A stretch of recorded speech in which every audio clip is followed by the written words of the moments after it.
those. The Weasels. And the Jabos are 2 times too big. No, mine was. My Jabos was like this big.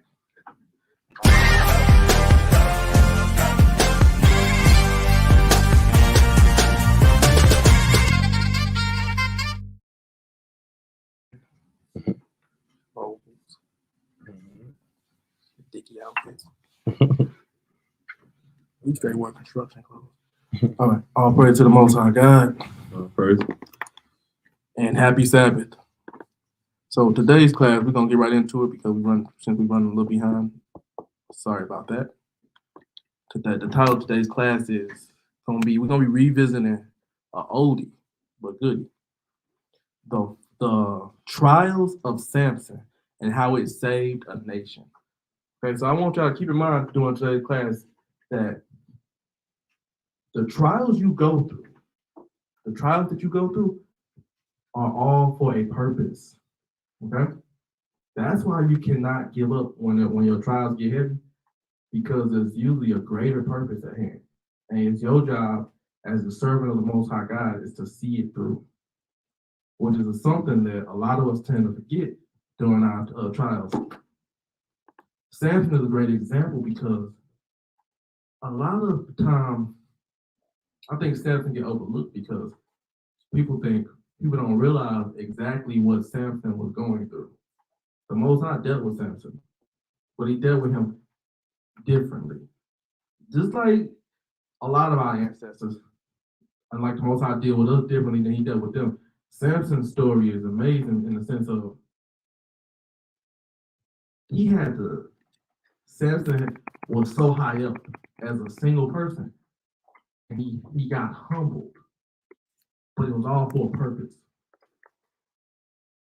Okay? The Most High gave Samson great power.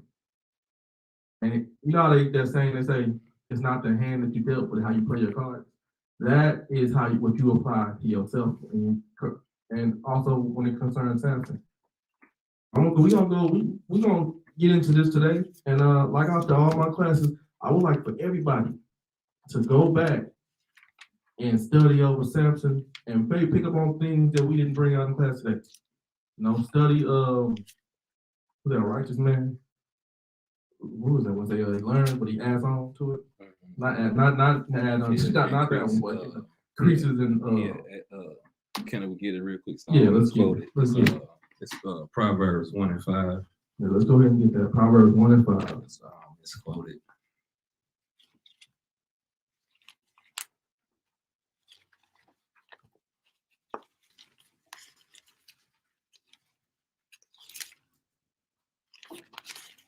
So this is when we teach classes, this is something that a lot of times we teach. This is something that we want you to do. When everybody listening online, everybody in class listening, this is what you're supposed to do after class is over during the week.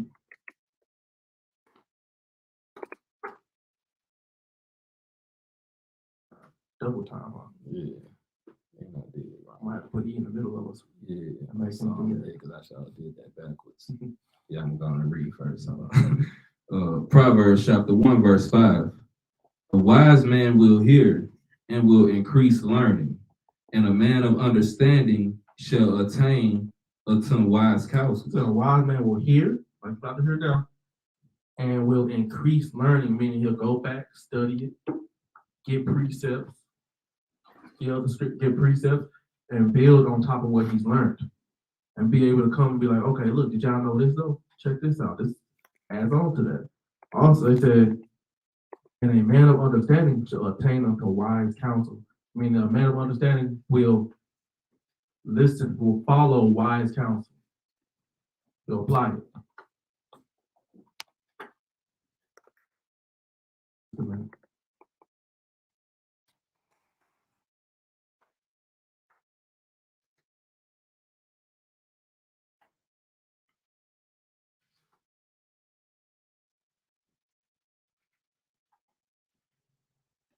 So let's go ahead and get into it. Go to Judges chapter 13, we're gonna start at verse 1. Before we get that, because I want to get this so y'all can apply this during the class. Proverbs 24:16.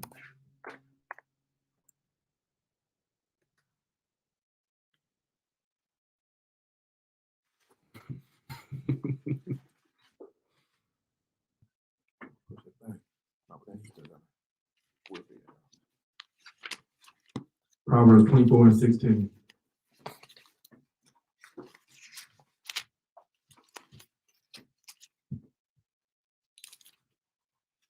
Proverbs chapter 24, verse 16.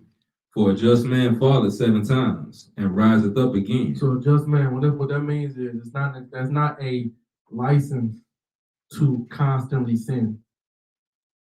For anybody that want to misconstrue that scripture, that is not a license to sin. It's not a license to be okay with being in sin.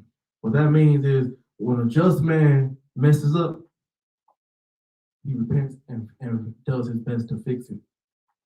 Make it right with God. Go ahead. For a just man falleth 7 times and riseth up again, but the wicked shall fall into mischief. Consider that applied to yourself. Consider the wicked gonna fall into mischief. And this is where you draw that line in between the amount of just or amount of wicked. Because the wicked gonna go into sin and say, you know what, I can't change who I am. So a wicked person gonna continue in his sin. You know what I'm saying? Because that flesh just too strong for them. So it's application applied to Samson. Keep that in mind with Samson. Samson was righteous. So let's get that Judges chapter 13. We're gonna start at 1.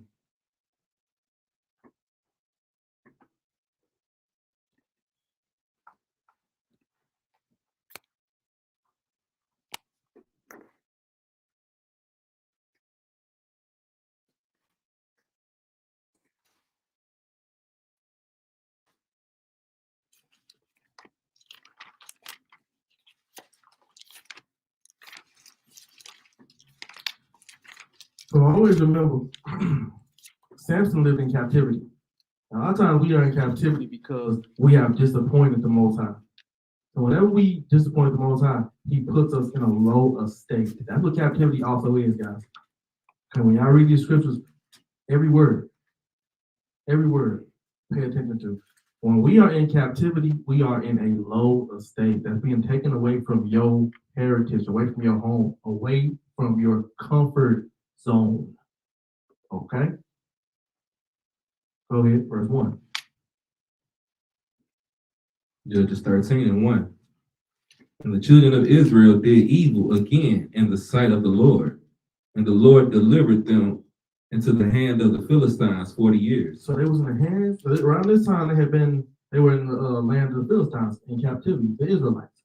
This is because of the Most High was once again displeased with us. Right? Again, we've gone to sin. Okay. So now remember, Israel is in captivity of the Philistines. During this time, because we angered the Most High. All right.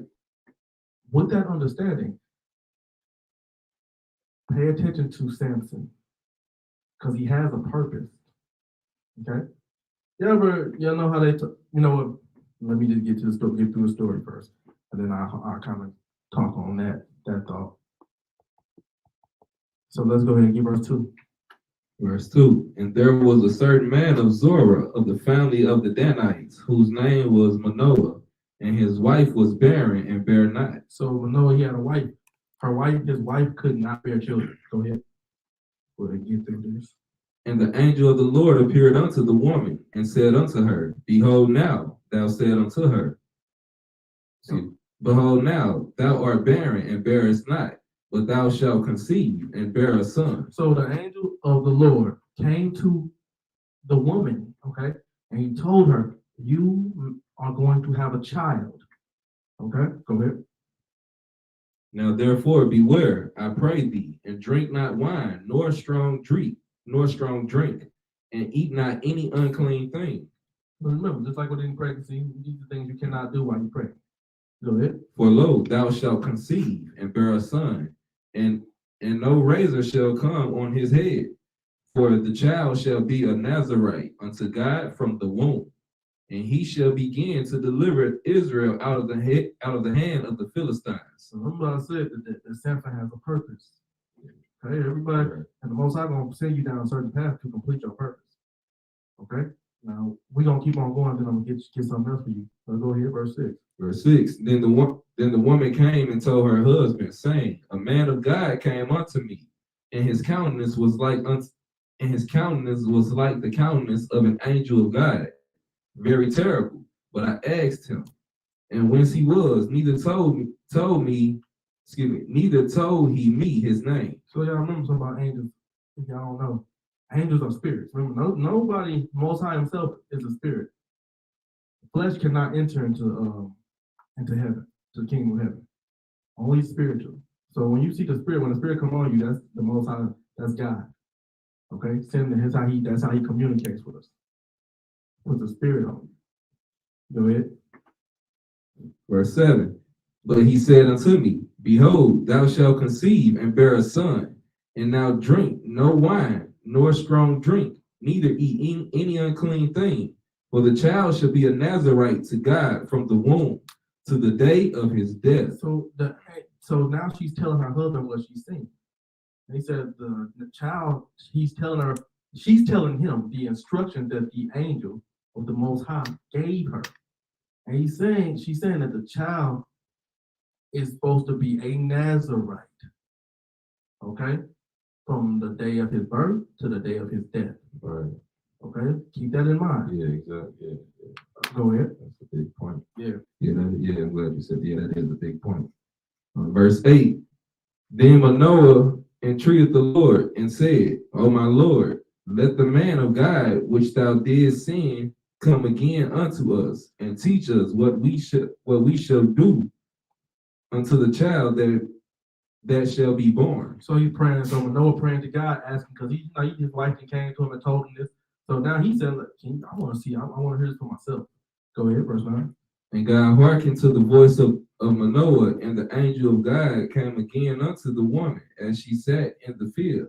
But Manoah, her husband, was not with her. So then again, the angel came again to her, but Manoah wasn't around her. But now let's see what she do. Go ahead. Verse 10. And the woman made haste and ran and showed her husband and said unto him, behold, the woman had appeared unto me that came unto me the other day. So she came to her husband and said, hey, remember the man I told you about, the angel? He's back. Go ahead. And Manoah arose and went after his wife and came to the man and said unto him, art thou the man that spakest unto the woman? And he said, I am. So now he gets the chance to speak to the angel. Go ahead. And Manoah said, now let thy words come to pass. How shall we order the child, and how shall we do unto him?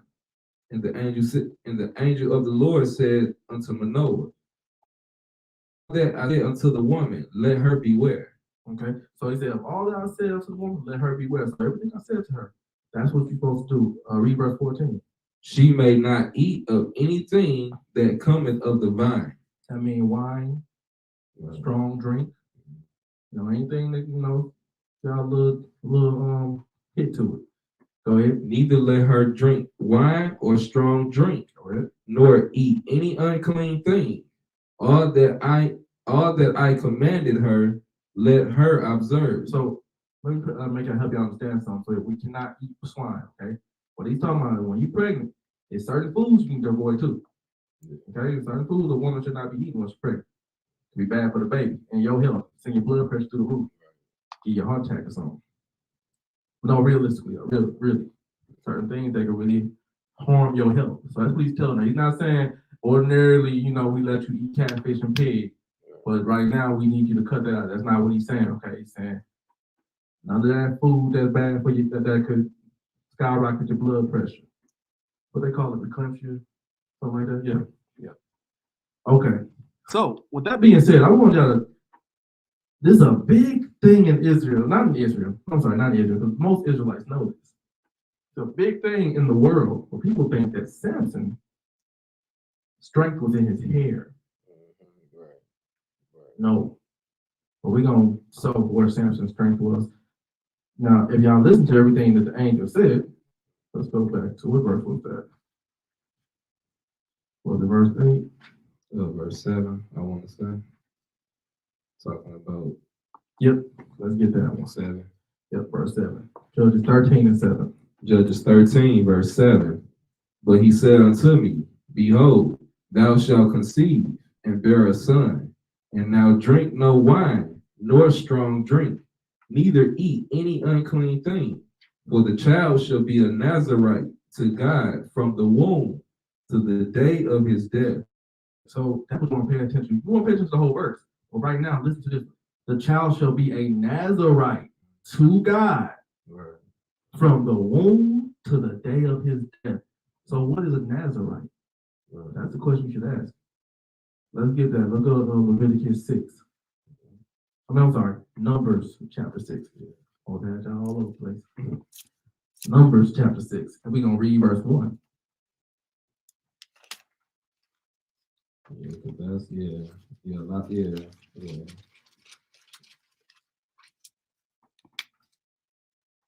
Numbers chapter 6, verse 1. And the Lord spake unto Moses, saying, Speak unto the children of Israel, This is the commandment. Go ahead. and say unto them, When either man or woman shall separate themselves to vow a vow of a Nazarite, to separate themselves unto the Lord. The Nazarite is a vow. Okay? And all of us can do it. You could do it then, you can do it now. It's a separation. Okay? And God separates you from doing the things you would normally do. Even the things that are lawful to Israel. Well, not even. He separated you from the things that are even lawful in Israel. It's now you got a stricter diet. Why am I telling y'all this? I can read it. Let's get let's get verse 3. Verse 3. He shall separate himself from wine and strong drink, and shall drink no vinegar of wine, or vinegar of strong drink, neither shall he drink any liquor of grapes, nor eat moist grapes or dried. Go ahead. All the days of his separation shall he eat nothing that is made of the vine tree, from the kernels of even to the husk. So at this time, you are at this moment when you under this vow, you are separated and you are of high value to the Most High God. And whatever because most times you take a Nazarite vow, it's because it's like a fast. It's like a cleanse. And whatever your number of days that you vow, that's your value to the Most High, and it has to be paid. So you have to complete the vow. Okay? Right, because exactly, I was just going to say that because it's a matter of discipline too. That's what this vow is also establishing with you as well. Because it's a separation, like you said, but it's more going to get to it. Right. Let's get verse 4. Verse 4. All the days of his separation shall he eat nothing that is made of the vine tree, from the kernels even to the husk. So remember, Samson is a Nazarite from birth till death. Right. He didn't even have a choice. Exactly. So he has to live under this. Go ahead. All the days of the vow of his separation, there shall no razor come upon his head. Read that again. All the days of the vow of his separation, there shall no razor come upon his head. His strength was not in his hair. Right. His strength was in his covenant that he made, that was made between him and God. Right. That people with this whole Samson got weak because he cut his hair off. Technically, yes, but that was not it. Because if you like we're about to go through, you understand the story of Samson. Samson committed many sins that caused him to go into a lower state. But I'm not gonna go over. Verse 5 again. Verse 5. All the days of the vow of his separation, there shall no razor come upon his head. So when you under that vow, if you decide to take the Nazarite vow, you can't cut your hair. You can't shape your beard up. You can't do nothing with you can't cut your hair on your head. All right, that's for man and woman. Go ahead. Until the days be fulfilled, in the which he separated himself unto the Lord, he shall be holy, and shall let the locks of the hair of his head grow. So it's like Mike said, it's about discipline. And then when you separate this is about holiness. Right. So it's like when Most High separated us from Israel from the rest of the world, we are holy to Him. That's how this is now. Within Israel, you separate yourself. You got now you become singularly holy to the Most High. Yeah. Okay, that's how important this is. If anybody want to take it, go ahead. Verse 7. He shall not make himself unclean for his father or for his mother, for his brother or for his sister when they die, because the consecration of his God is upon his head. Read verse 6 again for me. Verse 6. All the days that he separated himself unto the Lord, he shall come at no dead body. So even when you're under the Nazareth vow, you cannot touch a dead body. Okay, let's get Leviticus 21:11.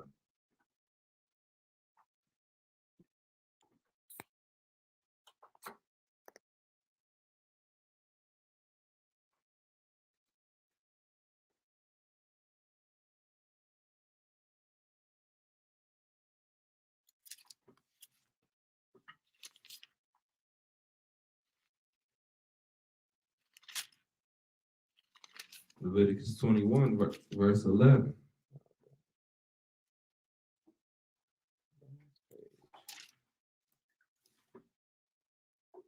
Neither shall he go in to any dead body, nor defile himself for his father or for his mother. That's how serious it is. And when you can't even touch the dead body of your father or your mother while you're under the Nazarite vow.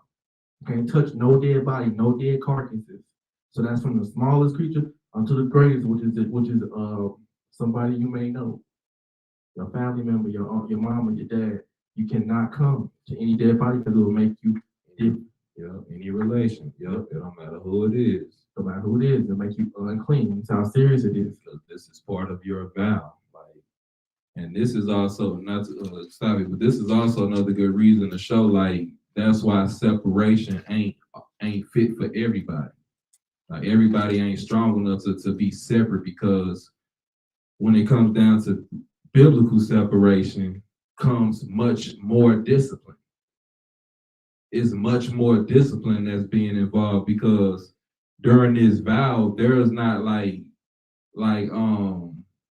just new unnecessary laws that have popped up. There's just more discipline involved within this vow. It's discipline with all the commandments, but within this particular vow, it's much more strict. Even for the things that are lawful, you won't even be able to do that, because it's giving you a different focus.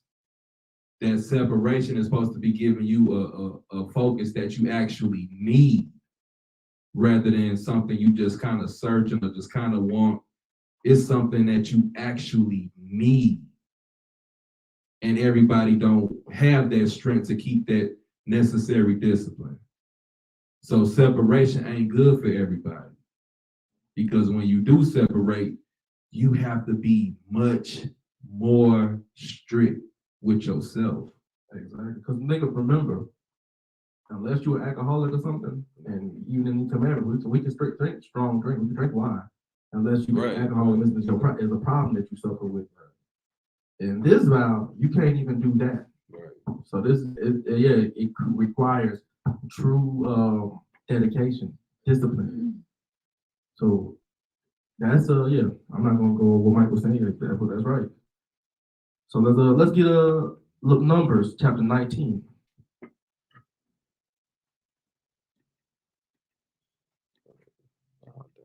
Numbers 19 and verse 11.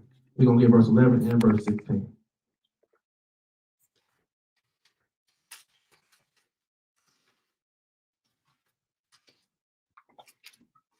So Numbers 19 and 11. And all this is important as we touch on Samson, so y'all can see, so y'all have a clear understanding on what exactly was happening with Samson. Go ahead. Numbers chapter 19, verse 11. He that toucheth the dead body of any man shall be unclean 7 days. So if you touch a dead body, you're unclean 7 days. That's 7 days. So you really, like I said, with the Nazareth vow, you really you're not supposed to be unclean. That's the point. Exactly. Can't be defiled. Right. So There you go. No touching of the dead. We get verse 16. Verse 16, and whosoever toucheth one that is slain with the sword in the open fields, or a dead body, or a bone of a man, or a grave, shall be unclean 7 days. So you touch any of these things, you unclean 7 days. A dead body, somebody that was slain with the sword, meaning they was shot down, or the bone of a dead man. If you even touch their grave. Right, That's the main point too. Even hitting that grave, exactly. That could be hard. But you just actually said a big point right there too, though, because the main point of this whole vow is to not be unclean. This whole practice or this whole separation is teaching you how to be unclean. Well, teaching you how to stop being unclean, so you can start now being clean. You got to do whatever is necessary. And whenever you under this vow, you got to trust that process too, because that's what's going to establish your character as well. That vow from you to the Most High and you applying that extra discipline, that's going to establish your character. That's what's going to get you clean. So like you said, that's the main purpose of this vow, is so you can be clean. And sometimes harsh realities like that take place, death. But that's going to show how serious you are with the Most High too. Why you under this vow, if this take place, or you going to stay consistent with your vow to the Most High, regardless of the relation. That's why I started off. It can be your dad, your mother, your son, your daughter. But like he said, or you go continue to stay clean. And that goes into that what Christ said. If anybody come to me and hate not father or mother, they are not worthy of me. Or himself, he goes, it goes on. This goes the same thing. It all applies to the commandments, really. It all applies to commandments, discipline. To keep God's commandments, you gotta have discipline. So this is actually, in a sense, deeper. Right, yeah, right. So let's get, why people should know what look Samson. Let's get numbers 6 and 7.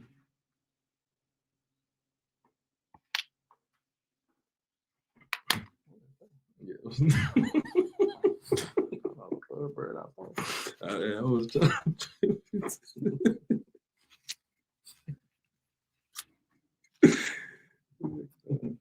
Say 6 and what? Numbers 6 and 7. Numbers chapter 6, verse 7. He shall not make himself unclean for his father or for his mother, for his brother or for his sister, for when they die, because the consecration of his God is upon his head. The consecration of his God is upon his head. Right? You doing this between you and God. Right, get verse 8. Verse 8. All the days of his separation, he is holy unto the Lord. That's how important. All the days that you vow that vow, you are holy unto the Lord. So this is a contract. Most High want to make sure you see it through. Okay, let's get something. Go to Leviticus 21 and start at 1.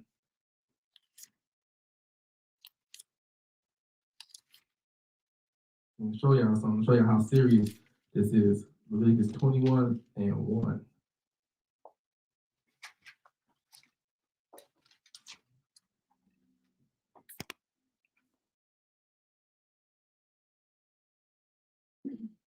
Leviticus 21, verse 1. And the Lord said unto Moses, speak unto the priests, the sons of Aaron. Now, y'all know the priests. These are the Levitical priests. Okay? The Levitical priests are the only people that can go that could take your sacrifices, pray for it. They was your connection between you and God. They don't want people that can go into the tabernacle, touch anything. They only want that can touch the holy things. But even before they touched the holy things, they had to cleanse themselves. But they were the only ones that could do it. Go ahead. You can start over. Verse 1. And the Lord said unto Moses, speak unto the priests of the sons of Aaron, and say unto them, there shall none be defiled for the dead among his people. So he said, among God's people, there should be none. Among these people, the Levites, none shall be defiled. Go ahead, verse 2. But for his kin that is near unto him, that is, for his mother and for his father, and for his son, and for his daughter, and for his brother. So it says for these people, get verse 3. And for his sister, a virgin, that is nigh unto him, which had had no husband. She couldn't have had no husband. I make that connection. The sister cannot have a husband. That making mean that she's still part under that name. Because once she take a husband, remember she cleaves to him, and now she under him. You know what I'm saying? Because so she may not be Levi. Well, she's still Levi, but her husband might be Judah. You know what I'm saying? Go ahead. Which hath no husband, for her may he be defiled. So only time Levitical priest can touch a dead body is when it's a family member. So even the Levitical priest can touch the dead. And these guys had to be clean to go into the holy tabernacle. So that lets you know how serious the Nazarite vow is. Okay? That lets you know how serious it is, because he said that so that's what we have to take into consideration. You ever talk about those Nazarite vows? We didn't spoke about that in the past.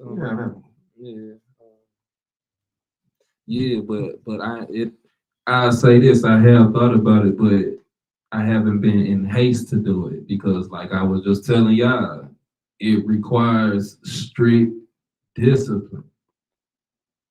It requires strict discipline, not to say it can't be done, but it's going into you cannot play with it.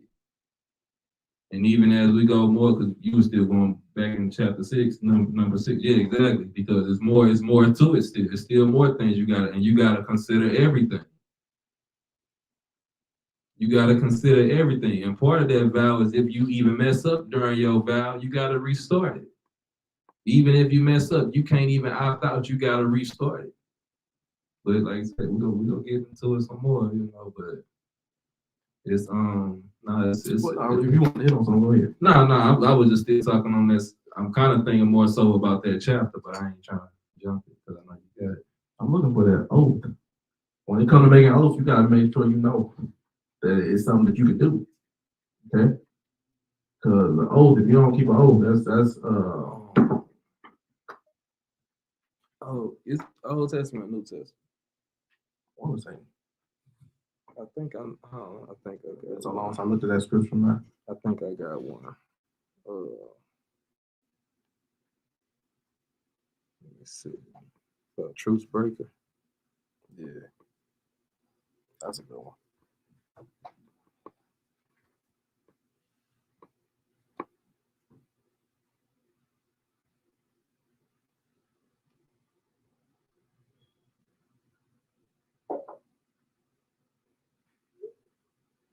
Oh, that's going well. Let's get number 6 and 8 again. So we'll touch on that a little later. Number 6 and 8.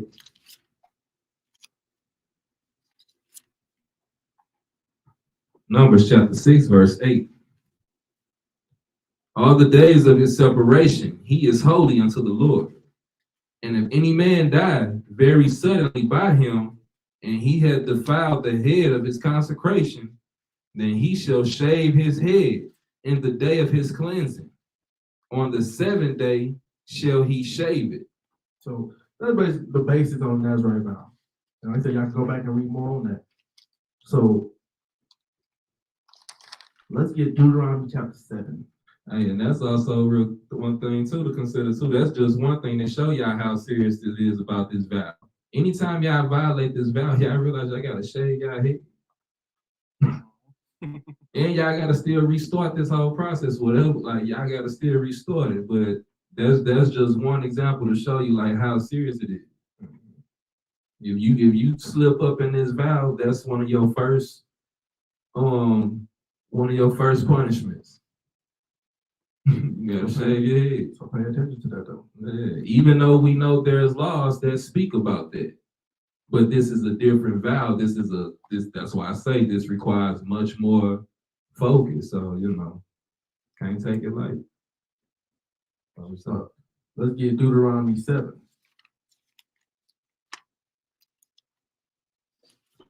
And start at 1. So remember, when we go back again, remember, Samson's father and mother are in captivity. Okay? So while we in captivity, the rules that the Most High gave us that we should adhere to our time in captivity. That's never changed. That's the captivity that we've ever been in. That's in captivity now. Yeah, 7 to 1, right? Yeah.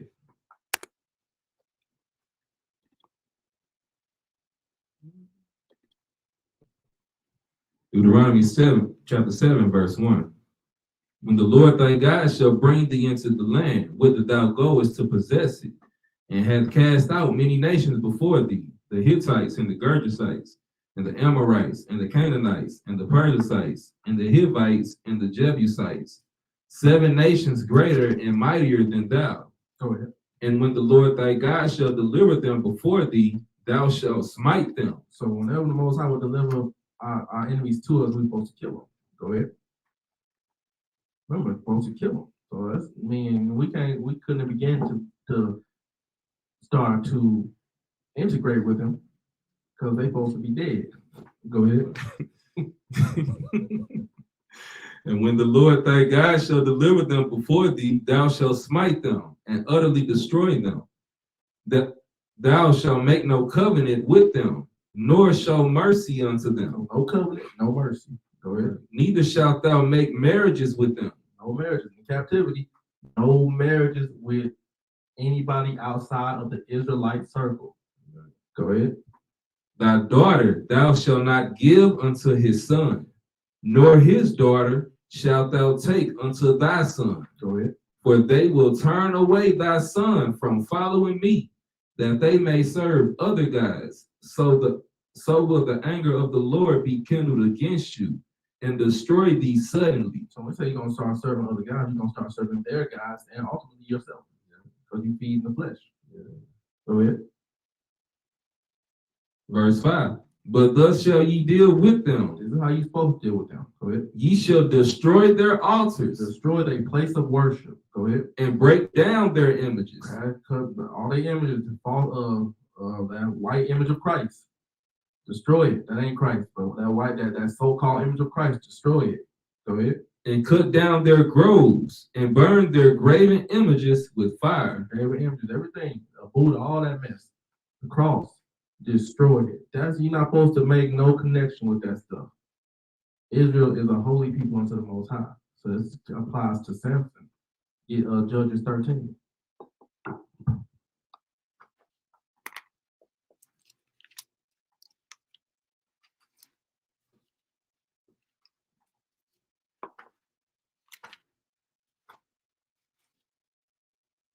Verse 24.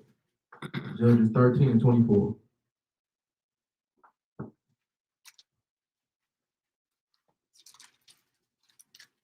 Judges 13, verse 24. And the woman bare a son and called his name Samson. And the child grew, and the Lord blessed him. So she gave birth to Samson, and he grew, and the Most High blessed him. Remember, God is dealing with Israel this time. Look at Hebrews.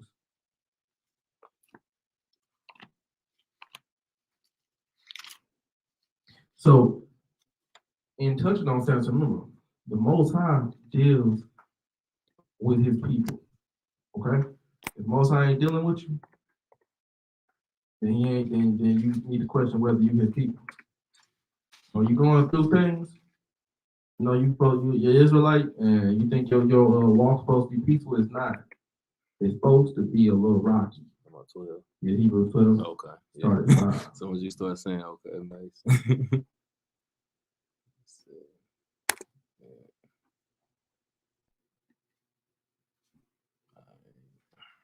Make sure nobody in this comment. Maybe quiz popping up in there sometimes. Yeah, dope. Tripping, yeah. Get the spam and put stuff. You know what I'm saying? They be posting stuff in there.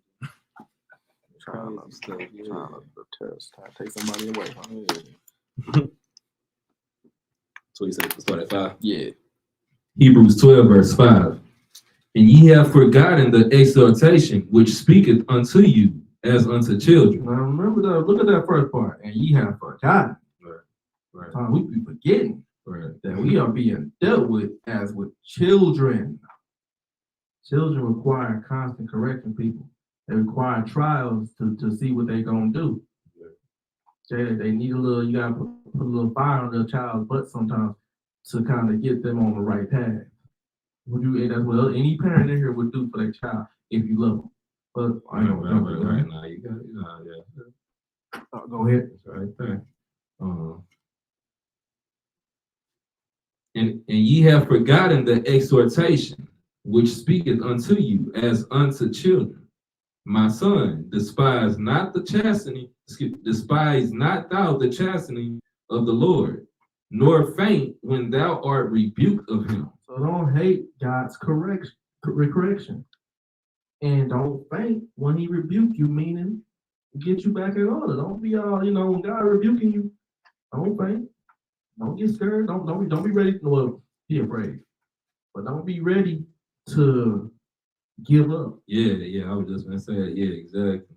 That's exactly what happened whenever correction comes, sometimes that's the first wicked mind the first wicked emotion that take place.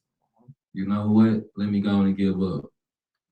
And it said, don't do that. That's what that faint is. Same way if your body was to faint, your body gave up. So that same way with you. Fight or flight, right? Yeah, right. So you gonna fight, or you gonna run? Go ahead. Verse 6. Verse 6. For whom the Lord loveth, he chasteneth. Whoever God loves, he chastises. Any parent should understand that because he wants you to do better. He knows you could do better. He knows what he has for you, and you gotta endure. Go ahead. And scourged every son whom he receiveth. So that's he scourged every son he receives. You know what that means? Everyone that he knows is his. Everyone that he knows who is of him, he gonna get on you. He gonna get on you. Samson is not exempt. We not exempt. So I'm saying when you didn't listen to Samson story, apply it to yourself. Okay. What was that? Go ahead, verse 7. Verse 7. If ye endure chastening. It says if. Right. If. So it does mean you can fall and never get up. Go ahead. If ye endure chastening, God dealeth with you as with sons. I mean, if you endure chastening, he deal with that with son. If not, you ain't his son. You're not his daughter. Keep that in mind. Go ahead. For what son is he whom the Father chasteneth not? What son is he whom the Father chasteneth not? Apply to everyday life, people. And apply to Samson. What son are you to a person that don't chastise you? You remember being young and you had parents that cared about you and they wouldn't let you do everything that every other child was doing. And some of us said foolish things like, man, I wish my parents didn't care. So I could go out. Right. Hey, a lot of people did say that coming up. But like, man, I wish my parents let me do whatever. Like, yeah, man, you lucky. Like that was a dream to certain children. Like certain children, yeah, he ain't like. Your mama and daddy don't care what you do. Like they be like, what? You don't get whoopings, man? What? That's what? You just found the highlight buddy. Like, I remember hearing little girls saying, man, when I have children, I'm gonna let them do whatever they want. And now we see what happens. Yes. We got monsters. Mm-hmm. Now we got the scriptures even prophesied about it in Isaiah somewhere. It said children shall be the they gonna be our oppressors. Mm-hmm. And say women gonna rule over us and children gonna be our oppressors. That's what they gonna bring forth. Yeah. That's what we have now. And some of the little girls that said that stuff growing up, and little boys. I just specifically remember hearing a little girl say, I ain't gonna say no names, but some of them, that kept that mind state, and we all, well, a lot of us are in our 30s now. They got them monsters running the streets. But no, I'm not trying to get off subject, but what? These kids today have the weirdest slang, man. What is a glizzy? Somebody tell me what that is. You see? Look, this one right here, no. Yeah. You just got him. I'm like, why not just call? Why the? I don't It's know. weird, man, because I just kind of got caught up to speed. I was in school and stuff. I was in school, so it go two ways, I guess. One is just, I guess, hot dog. Why not just call it a hot dog? Cause it's another end as well, like I said. So like, that's what I'm saying. Like that's what I'm saying. Like, and there's another end that gets more carnal. Oh, Matter of fact, we had an old topic: the buns and the hot dog. So, so you refer to my food? So I can't even order my food comfortably. Exactly. That's this generation. I'm saying we wasn't bad, but at least we had some stuff we did make sense. But but that's what, like you said now, they different now. Like you can't even enjoy a meal now without it being sexualized. Bring it back to the point. Yeah. Children need chastity. When the Most High want to correct the children, So what is that chastity? Let's get back on subject. Let's get back on topic. Let's get 7. Well, finna start 8. Yeah, go ahead. 8. Verse 8. But if ye be without chastisement, whereof all are partakers, then are ye bastards and not sons. There you go. So if the Most High, if he ain't dealing with you, means you're a bastard. You're not a son. And that's something for us to really, really think on. For those who, for those of us who are going through our trials right now, being dealt with, that's love. That's love. Chastisement is love from your parents and from God. That's love. Yeah, and that's big too, because this exact chapter right here too, whenever because like how verse 5 says, we forgotten, because that's a big point. Like you said, we oftentimes get forgetful. And so we always see those scriptures that always tell us rejoice evermore. Even while you going through it, rejoice evermore. What we just read, this is like one of the main, if you don't never have no other reason to kind of consider a little hope or to rejoice a little bit, these couple verses right here, verse 6 through 8, that should be your main reason to rejoice, because verse 6 and 7 said, blessed are those who get chastised. So if you getting chastised because you did wrong, that's a clear sign of Most High saying, I'm still dealing with you. Verse 8 said, the ones who don't get chastisement, they bastards, and he ain't even dealing with them. So if you know you living wrong and you ain't even got no heartache, you ain't got no hard times coming your way, you should be scared. But if you know you got, weight on your table, you got stress you got to deal with, and things you got to, you getting afflicted, that's your reason to rejoice. You ain't no bastard. If you can't consider nothing else, you got to consider you ain't no bastard. This should be your little spark of hope if you just flat out can't see nothing else clear. This is one of the main reasons why you got to rejoice. I love bringing these scriptures out, because when we do get forgetful, this is that little snap out of it. If you ain't getting whipped, you a bastard.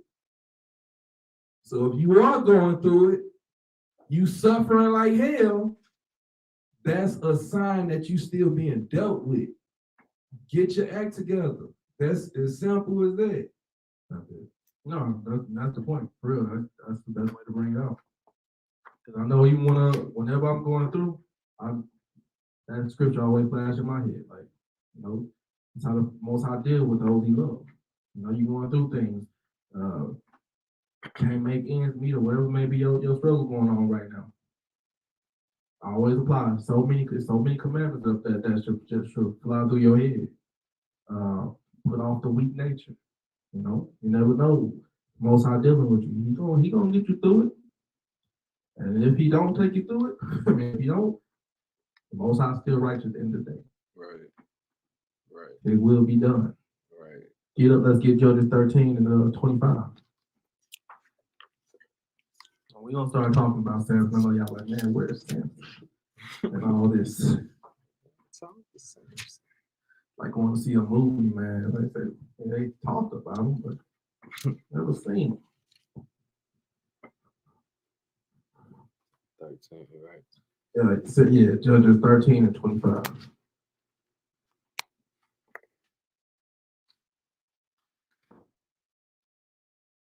Right, just messed up. I might have to start getting Sis Tanita sitting next to me. Write my stuff down as I go. Got the best handwriting. Well, all y'all penmanship good. I got the worst penmanship in class.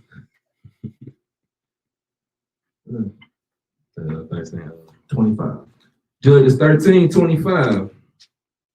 And the Spirit of the Lord began to move him at times in the camp of Dan between Zorah and Eshtaol. So understand that Samson was starting, the Most High would put spirits over Samson to use him. Okay? So Samson would start to get those, the Most High would start dealing with Samson to get him to exact his will. Let's go to Judges 14, starting 1. Judges 14, verse 1. And Samson went down to Timnath and saw a woman in Timnath of the daughters of the Philistines. Okay, I remember now. Samson is an Israelite first, right? And he's also a Nazarite from the womb. So now remember, AI is a Philistine of the children of the Israelites. All right, because if he was, she was, it wouldn't have been worded like this. Right. Read that one more time. And Samson went down to Timnath and saw a woman in Timnath of the daughters of the Philistines. So Samson went down there and he saw a daughter of the Philistines, verse 2. And he came up and told his father and his mother and said, I have seen a woman in Timnath of the daughters of the Philistines. Now therefore, get her for me to wife. I remember the Most High put a spirit over Samson. So Samson went down to that and he had seen a Philistine woman, and he apparently found her beautiful. You know what I'm saying? We always talk to Hamite women. If y'all don't understand something, when it comes to Hamite women, the tradition that our sisters are keeping these days of not wearing clothes, that comes from them. They want to be half naked, showing off. So Samson went down there and got enticed. Yeah. The woman sitting there half naked. Right. Also, just a little on this, like the shaving your whole face bald and having your hair all shaved up till you got one stack of hair on top of your head. That's ham. Yeah. But that's another day. And then you know it was bald till he seen something because he took it back to his mom and daddy. The spirit was moving on. He took it to his mom and daddy, said, hey, look, I need this as my wife. He know the word. Man, he been a Nazarite from the womb. You feel me? Like, and he went to his daddy and mama and said, look, this needs to be my wife. Like, that's a strong spirit. So Samson went down there, so he in captivity, which we just read in Deuteronomy 7. You ain't supposed to make wives with them. He's still here, Israelite, and he under the Nazarite vow. So Samson already already going on the wrong path. Okay, but let's see what happens. Let's see what his parents say in verse 3. Like Mike just said, he was bold about it. He went to his father. Like imagine Mike's son come to him and say, Dad, Mike gonna be in this. Like I'm saying, an Edomite woman that has telling me he wanted that white woman. I'm about to show you a video after. It was a father-son video. I'm about to show you that after class. It was funny. So she said,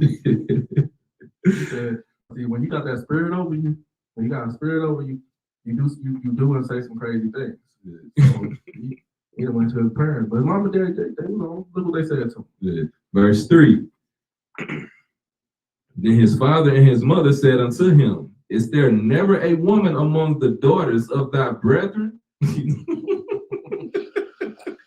said it's women all through Israel. And yo behind Well, is there never a woman among the daughters of thy brethren, or among all my people, that thou goest to take a wife of the uncircumcised Philistines? I don't know. I mean, that means no understanding, no wisdom. And you want to go get a heathen is what they call it. They sound a pleasant way to say it. So you out here, so they say, man, amongst all these beautiful, righteous women, you want a heathen? When Samson was entitled, I told y'all them Hamites be butt naked. Right. And our sisters be dressed up. Was back then. So he seen the flesh. He's like, I don't want them. I ain't showing no. I don't know what I'm getting with this. I know what I'm getting. But the point is, yeah. So they on his head. Go ahead. And Samson said unto his father, get her for me, for she pleaseth me well. Samson was bold. Like it was bad. Remember, Samson. If y'all know anything about Samson was out here killing armies by himself. Mm-hmm. So for him to talk to his father like that, he had that pride on him. He said, man, get her. She pleases me. Meaning, one is mainly a lust. exactly. Because I don't like you don't even, like you technically don't know this woman. I mean, I guess you seen her, you or whatever. But for her to please you well, and you still asking for her. You asking for her. So how did she already please you well? That's that lust. That's lust. Come to you talking about and even these commandments. People come to you. They say, I know I heard stories in other camps. They come to them talking about, man, I like this woman. I want to marry her. I'm saying the brothers, the elders saying, you don't even know her, bro. You know what I'm saying? We gotta get you together first. And I'm telling, they might tell you, I want to marry her, man. She done been through this, that, and the third. But that lust, that flesh, and how you said, man, I don't care. I need it now. Like Juby said, I need it now. But yeah, so he said, let me go get it. But get we on verse 4. Yeah, verse 4. I was gonna go back to Deuteronomy 7, but y'all already know what the Most High said about making marriages with the heathen. Let's get verse 4. Verse 4. But his father and his mother knew not that it was of the Lord. So there you go. They didn't realize the Most High put a spirit over him. Because remember, Samson has a purpose, just like each and every one of us do. So I'm not saying go out here and sing, so you bring forth some purposes.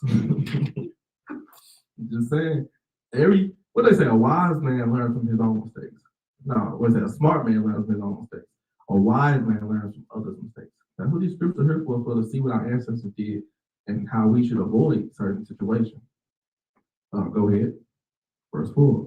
Verse 4. But his father and his mother knew not that it was of the Lord, that he sought an occasion against the Philistines. So Most High was trying to create some friction between Israel and the Philistines because it's about time for deliverance. Go ahead. But at the time of the Philistines had dominion over Israel. But at this time, the Philistines were in rulership over Israel. We was in their captivity. So this was trying to start to kick off a war to get that ball rolling, so that we could be delivered. Now let's get Joshua 11 and 20.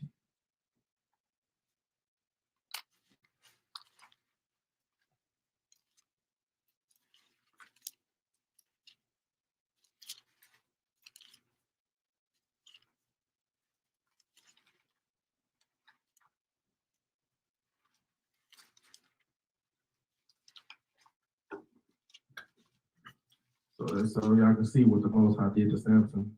Joshua 11 and 20.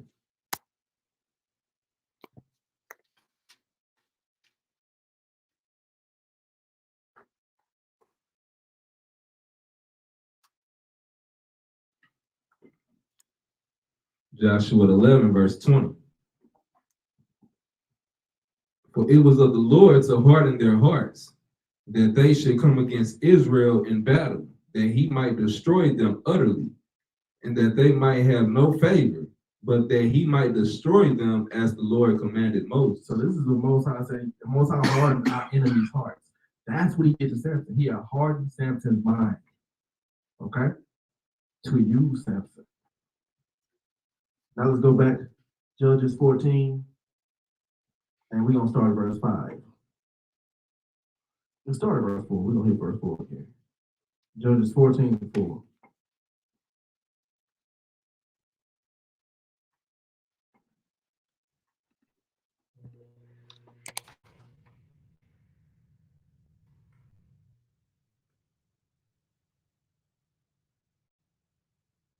Judges 14, verse 4. But his father and his mother knew not that it was of the Lord that he sought an occasion against the Philistines. For at that time, the Philistines had dominion over Israel. So things we know right now is that Samson, first thing, he had pride on him. Second thing, it's not in that order. He wanted to marry a heathen. Or at least just sleep with her. He wanted her. Verse 5. Verse 5. Then went Samson down, and his father and his mother, to Timnath, and came to the vineyards of Timnath, and behold, a young lion roared against him. So Samson, a young lion roared against Samson, okay? But it just roared against him. Samson really wasn't in no danger, but look at this. Go ahead. The spirit of the Lord came mightily upon him, and he rent him as he would have rent a kid. So Samson rent the lion as he would a kid, meaning he tore the lion. He ripped the lion apart. Go ahead. And he had nothing in his hand, but he told not his father or his mother what he had done. So he killed the lion, but he didn't tell nobody that he killed the lion. So when Samson went down to the net, a lion came up to him. And Samson killed the lion, but he didn't tell nobody what he had done. Okay, go ahead. And he went down and talked with the woman, and she pleased Samson well. So Samson's still on that same mission. He went down, he talked to the woman, she pleased him well. Okay, so Samson like, man, this is where Samson is right now. So the woman pleased him well. Okay. Nothing new in Israel. Women have always been our weaknesses as far as the men go. If you read all so it's a lot of time to do with a woman. So Samson, let me show y'all what Samson did wrong. Yes, Sirach 9, started verse 5. So Samson killed the lion, and then he went on his way. Like, okay, back to the mission.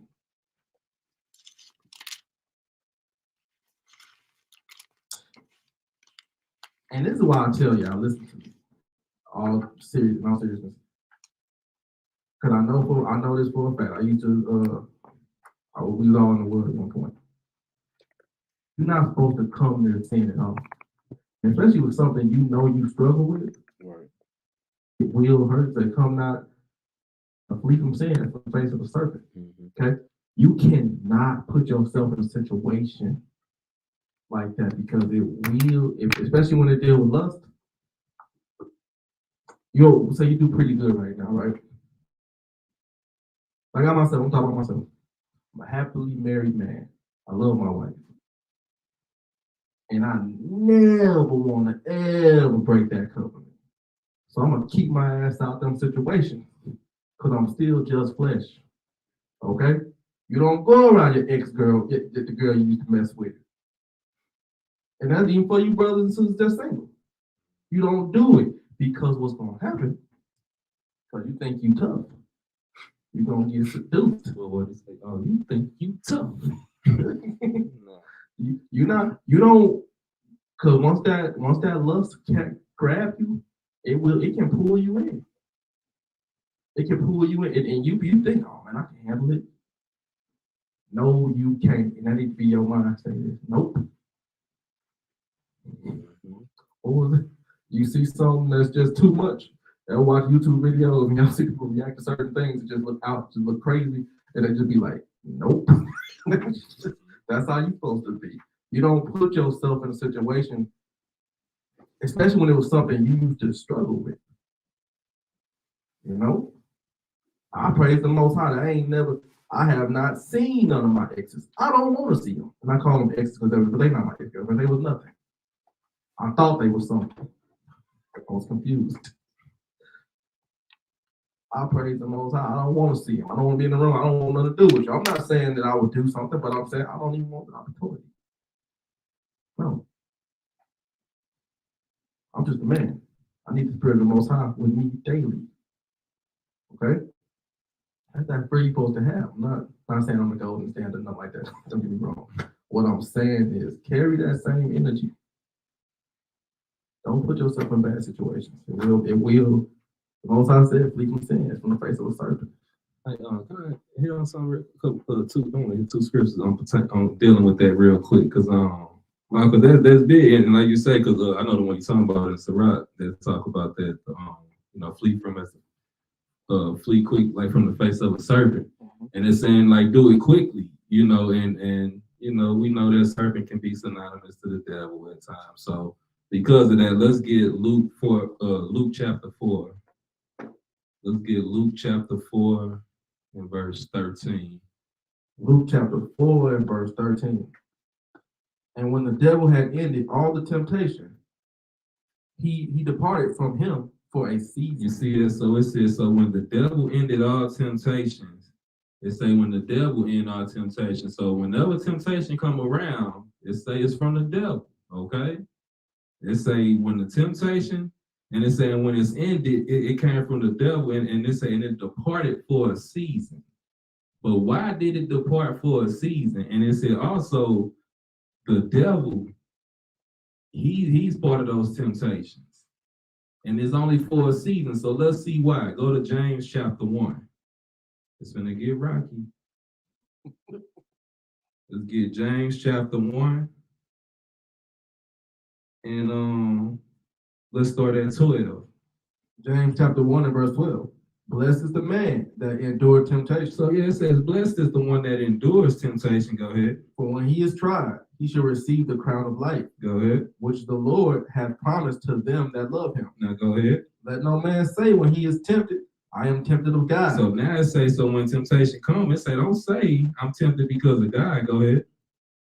For God cannot be tempted with evil. Go ahead. Neither tempteth he any man. So when that temptation comes, it's not from God. Like we read in Luke 4, it's from the devil, right? So go ahead. Verse 14. But every man is tempted when he is drawn away of his own lust. You see that? You are the devil. When that lust and temptation start kicking in, you the devil that is talking about. It ain't talking about whatever devil you've been thinking about or imagining or this and that. That when that temptation come around and for a season, it's you. It's going back into your lust. And when it goes for a season, that's why, because you still got to deal with your weaknesses. So when that temptation kick up, you that devil that's still bringing it around. Read verse 14 again. But every man is tempted when he is drawn away of his own lust. It say your own lust brings those temptations around. The things that tempt you to make you like, I might, yeah, that's your lust. You gonna be tempted by your lust. So a lot of times when we get tempted by certain things, you actually just showing your mind. You showing your mind. Read that one more time. But every man is tempted when he is drawn away of his own lust and enticed. Then when lust hath conceived, it bringeth forth sin. And sin, when it is finished, bringeth forth death. 16. Do not err, my beloved brethren. And that's the message. It says, so don't err. Because if you do, you gonna become the devil that you talk about, or that you're trying to avoid, or that you don't want to deal with, or you gonna be the devil that you referencing. That's why I say it's gonna get rocky, because we throw that devil term around real wildly as if it can't be our own self. Your temptations to tell it on you. Well, your lust to tell it on you through the temptations that you gotta face. On that note, let's get wisdom Solomon 1 and 3. Because like I said, if it becomes a problem, and you that devil, because you think that you think yourself that you can handle certain situations. You think that you can go into especially when it was something that you used to deal with. Like I said, you think that you can, now you in the commandments, you can go and be amongst that same situation and be fine. Not humble. Solomon 1 and 3. Wisdom of Solomon, chapter 1, verse 3. For froward thoughts separate from God, and his power, when it is tried, reproveth the unwise. So those are forward thoughts. And now you separate from God because you, like I said, you the devil. You don't want to bring up that old temptation. Right. And you are going to be proven unwise in the end of all of it. So it's to be understood in these laws. You better stay in the spirit of the Holy Spirit. Flee from sin. Let's go back. Let's go back to Judges. I don't know. Look at Sirach 95. I want to talk about what Samson. Now Samson, so he done killed his lion, and he went on his way to go ahead and talk to the Philistine woman. That's the mission he was on. Let's see what happened. Sirach chapter 9, verse 5. Gaze not on a maid, that thou fall not by those things that are precious in her. No, that's what he did. He said she pleased me. The thing about her, I don't know what she was doing. I didn't really describe it, but whatever she was doing, it pleased him. He's like, man, I got to have it. Right. Verse 6. Right. Give not thy soul unto harlots, that thou lose not thine inheritance. Most times, you talking about a heathen woman, yeah, that's a harlot for us in any situation. Right. If it's coming to you trying to be on, trying to get with her, that's a harlot. She ain't right. She can't be. That's not. So you gonna lose your inheritance. I'll read that again. Verse 6. Give not thy soul unto harlots, that thou lose not thine inheritance. That's how you lose your inheritance. Give your soul to a harlot. Also, even when it comes to even Israelite women, let's say you're a married man and you sleep with a woman, you commit adultery with a woman. That's a harlot. Now you lost your inheritance in the kingdom. You lost all the stuff the Most High had coming for you. Now you gotta deal with this BS on the side.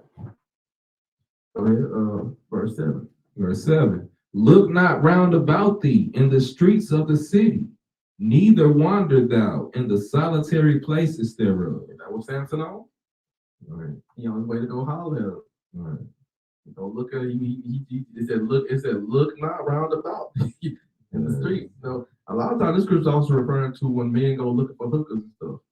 And as they say, on solo missions, they ain't trying to get no wisdom. They ain't trying to hear nothing about what's being said.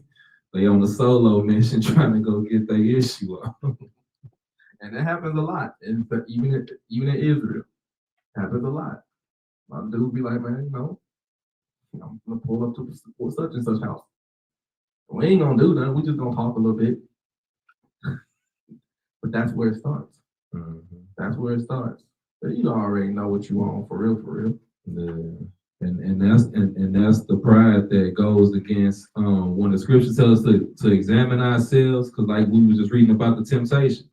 Certain temptations come around due to your own lust. So like he was saying, yeah, we probably in the past dealt with certain things, and as we got older, we probably don't deal with them as much.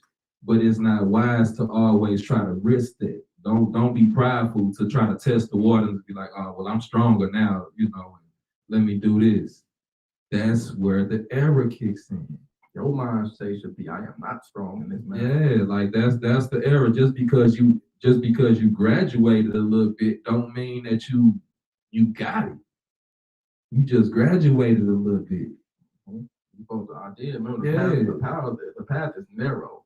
The idea is to keep moving forward. Exactly. So you can't be content right there. You gotta consider, and like you started off with in the Proverbs 24:16, a just man. A just man is talking about somebody that's righteous, one that's mind is focused on the commandments. It says one that's just go fall 7 times. Meaning there's gonna be different spirits involved at numerous times, so you gotta really consider stuff, That's it, verse 8. Verse 8, turn away thine eye from a beautiful woman, and look not upon another's beauty. So when they say turn, first thing, listen, turn away your eye from a beautiful woman. Don't even be looking at her. You know she's beautiful. And if you start too long, you're gonna start to get some feelings. So most I say turn away eye, just ignore. And when it says read that and look not, and look not upon another's beauty. when I say another's beauty, y'all, I want you to understand these scriptures. Another's beauty is another man's wife. Yeah. Okay, look not upon another man's wife. Go ahead. For many have been deceived by the beauty of a woman. Let's get that together. So many have been deceived by beautiful women. One hand is saying, just because she's beautiful don't mean she righteous. Right. Don't mean she got nothing good to come for her. She might be stacked. That don't mean she good people. And then on the other end, you could be looking at another man's wife being deceived. Because you never know. She might not have no ring on or nothing. You never know. Or the most I said, proving is a especially if you're a single man, you want to prove, it's levels to it. Mm-hmm.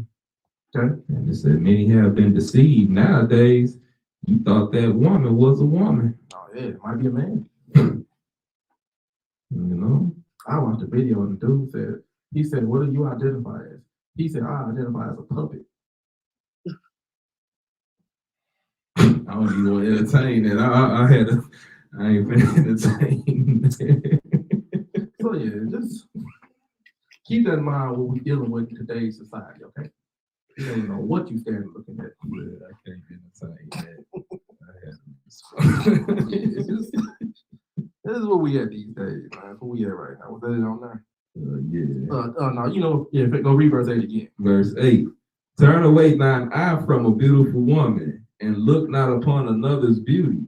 For many have been deceived by the beauty of a woman.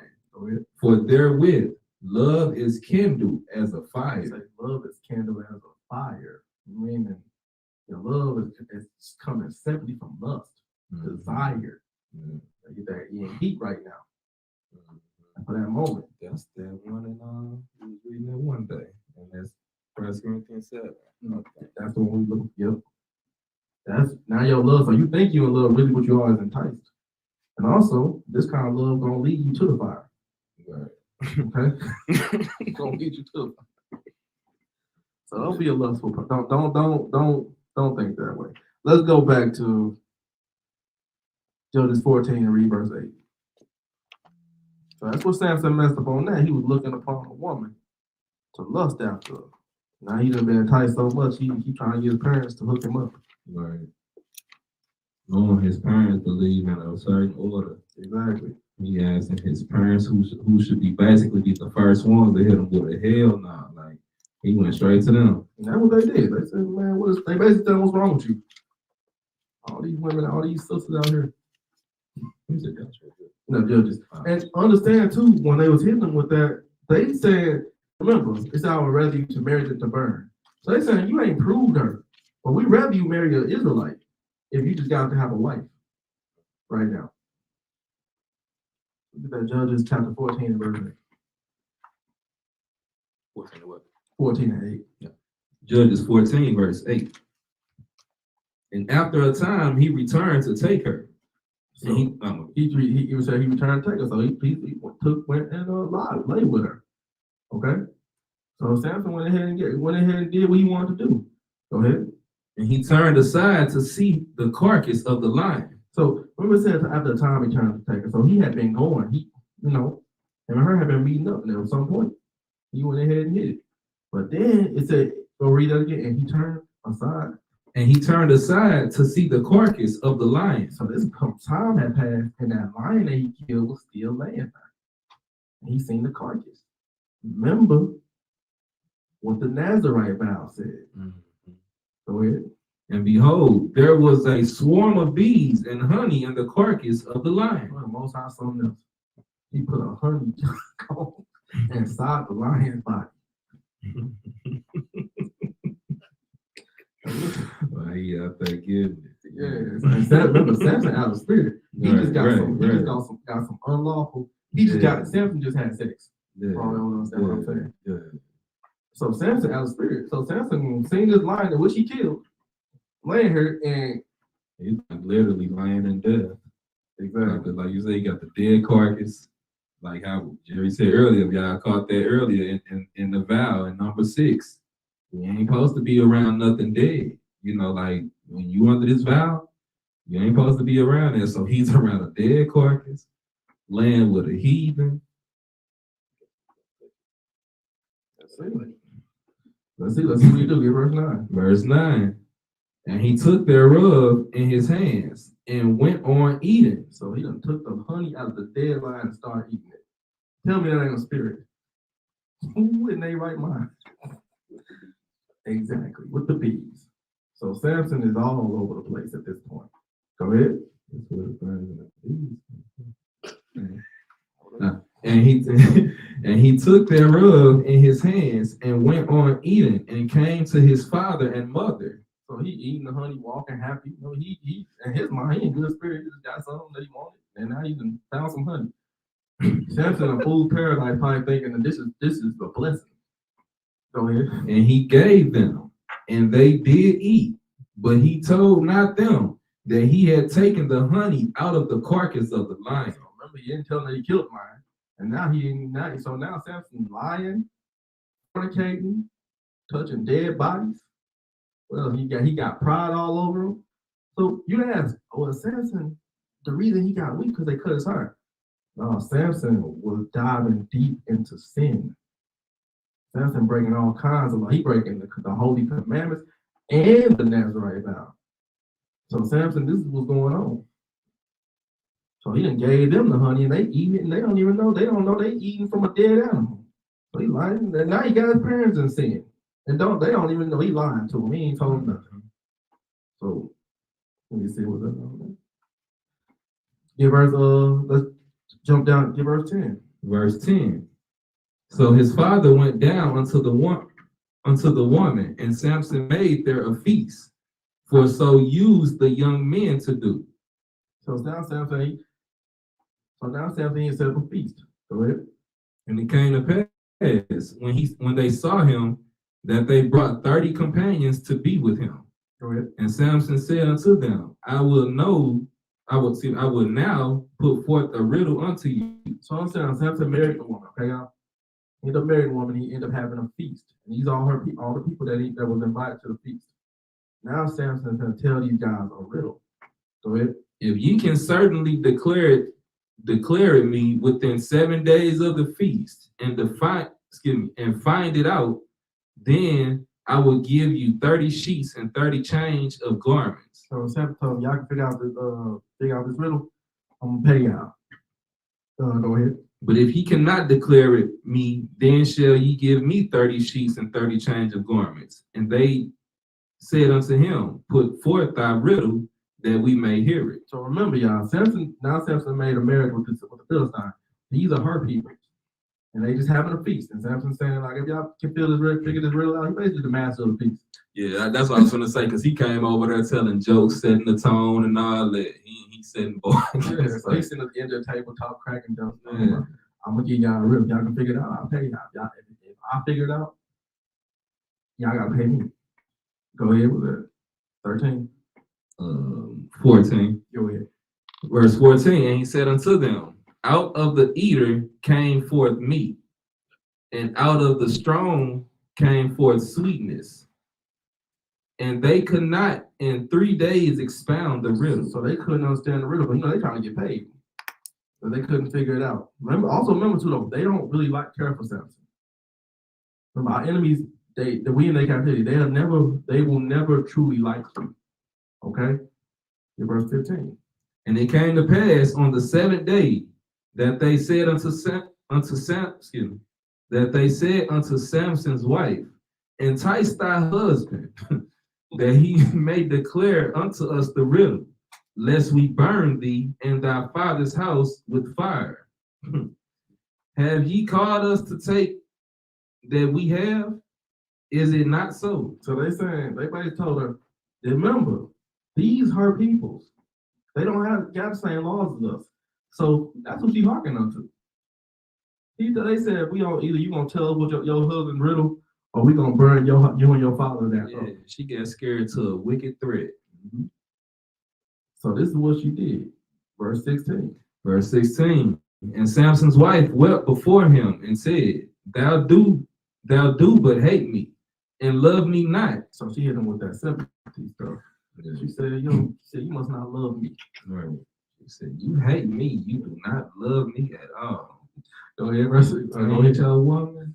You know, She basically hit him with the sad eyes. Y'all probably laid on his chest and everything. Y'all feeling all bad about it. You know what? Verse 16. Go ahead. Thou hast put forth a riddle unto the children of my people. She said, children of my people. Go ahead. And has not told it me. And he said unto her, behold, I have not told it my father, nor my mother. And shall I tell it thee? He's like, I ain't told nobody. Not even people that closer to me. Go ahead. And she wept before him. And she wept before him the 7 days, while their feast lasted. So she pushing. She ain't even tell him what they said to her. She just on some tell them the riddle. This is the wickedness of the Most High said. If you marry their people, it's gonna be your destruction. And she used them tears on him. She used them tears to get her away. And Samson had to go through this because it's leading to salvation. Yeah. So this is a part of God's plan. Him going into lust, him falling into that spirit and wanting this woman. Because as you can see, he's not getting away unscathed. I'm gonna show you how. Like it's not saying it's okay to sin for salvation. What it's saying is showing you how the Most High used Samson. Because Samson still gonna get afflicted like a mug, even though he's got a greater cause. Go ahead. Verse 17. Verse 17. And she wept before him the 7 days, while their feast lasted. And it came to pass on the 7th day that he told her, because she lay sore upon him. Yeah, like you said, he was laying up on his chest. And she told the riddle to the children of her people. So he ended up telling them. She got to him, like, they couldn't figure it out. So she instead of telling him what's up, because that wickedness, that the spirit on her too. Instead of just telling them, hey, they said they're gonna kill us if you don't tell them what's up. She could have came to him with that. He probably, ain't no telling how he would have handled it, because Samson's a mighty man. Right.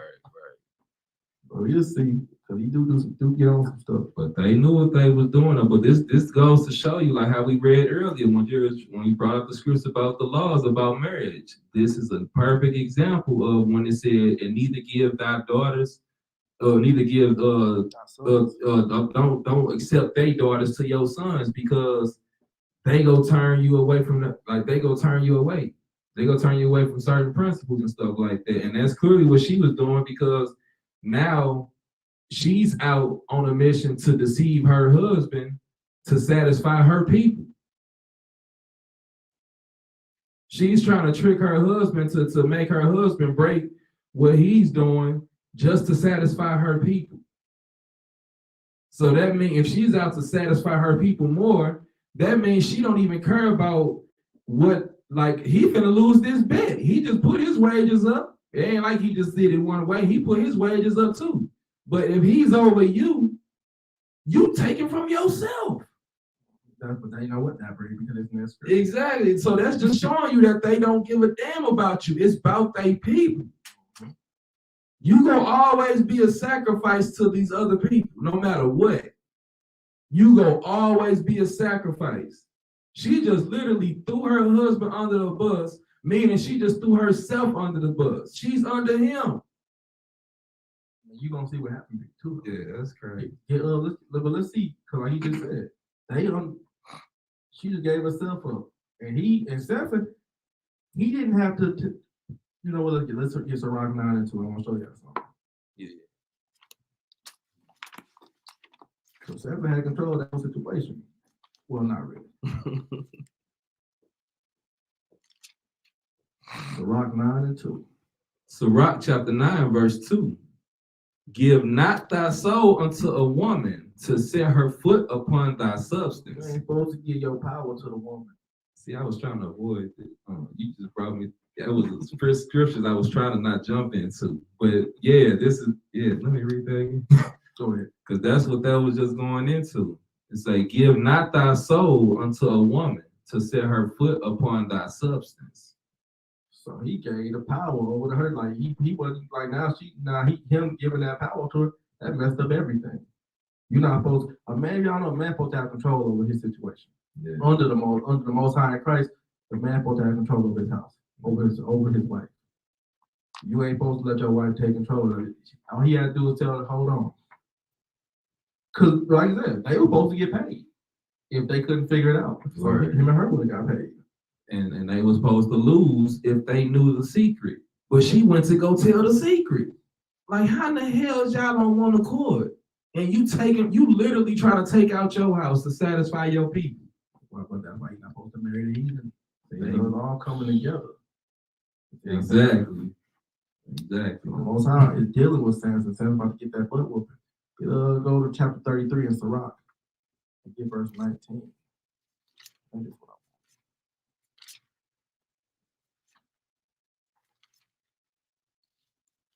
Yep. Sirach 33, verse 19. Give not thy son and wife, thy brother and friend, power over thee while thou livest, and give not thy goods to another, lest it repent thee. You will be sorry. Right. And thou entreat for the same again. So there you go. You're not supposed to give. So Samson wasn't supposed to give her that power. He should have kept that into himself. Hey, can I hit one on that? Yeah. On that same matter? Get Proverbs 31. Proverbs 31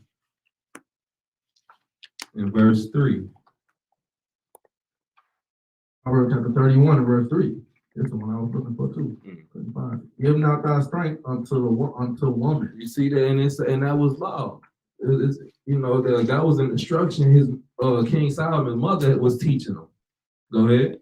Nor thy ways to that which destroyeth kings. And that's exactly what Samson did. It say, don't give your strength unto one. It gets raw because it ain't talking about just a righteous one. It's talking about to a woman that ain't profitable for righteousness. And so it's going into, that's why patience is always a thing. Discernment is always a thing, because you ain't supposed to just accept any or anything. Especially, read that one more time. Give not thy strength unto woman, nor thy ways to that which destroyeth kings. And it said, nor thy ways to that destroy kings. So more so for the men, really supposed to have good discernment on that, because choosing a bad woman can destroy you. To further prove it, one more precept, get Sirach 25 and 24. It's another one that I don't like to get hit on, but this is more so for wicked women, though. Sirach chapter 25, verse 24. Of the woman came the beginning of sin. You see that? That's exactly how sin first ever even entered into this world. If everybody hates sin, look at where it started. Look at where it started. So that's why another reason why it's so big, to why when there's instruction, especially to the men, there's instruction on don't just jump into anything, because this is where sin starts. When it's not righteous, it ain't saying every woman is this. It's going into an ungodly woman is literally going to bring sin into your life. Where righteousness is, we ain't talking about that, because there's righteousness there. But outside of that, a wicked woman ain't finna do nothing. Read that again. Of the woman came the beginning of sin, and through her we all died. It say this is how death take place, through wicked women.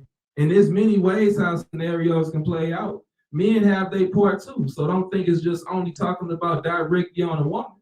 Because as y'all can see, clearly men get weak and they start doing things as well.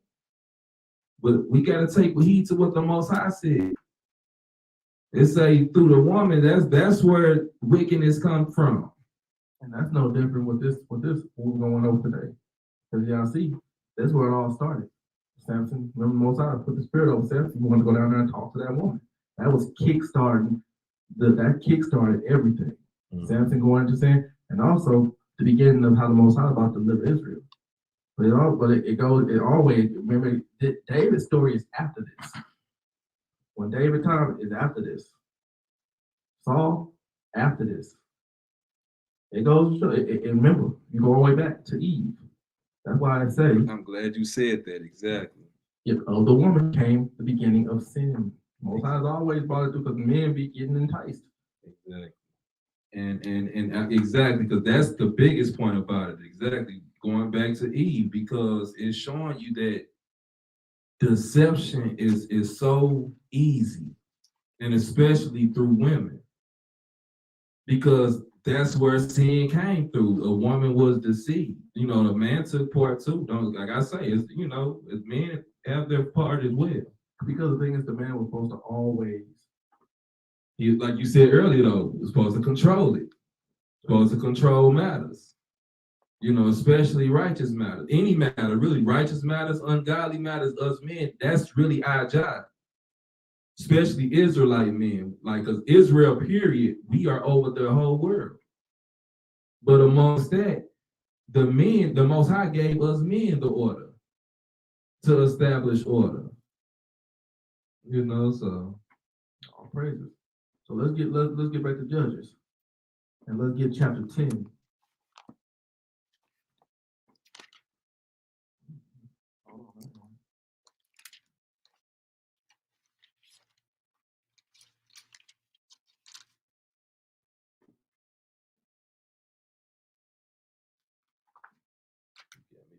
Jump on deep end.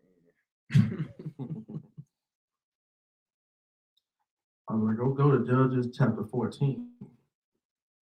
I think Judges,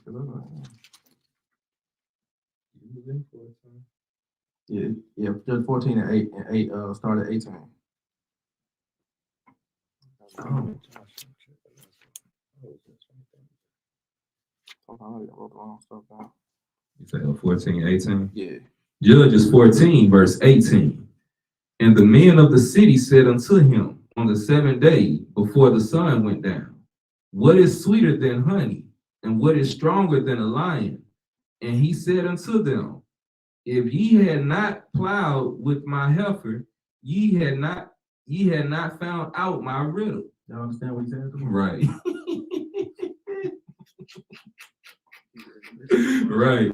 Let's read it. I'm reading verse 18.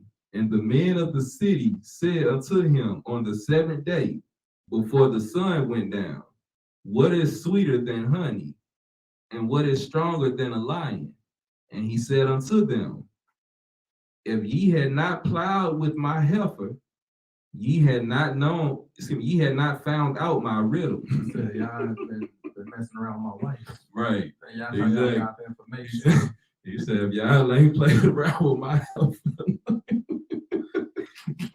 y'all wouldn't have knew my mind. You know what I mean? But that goes into, my order is so important. Like, he said, no, y'all wouldn't play with my woman to get my mind. They say I ain't fooling nobody. I ain't feel they came to him like, hey, Samson knew that they got to him.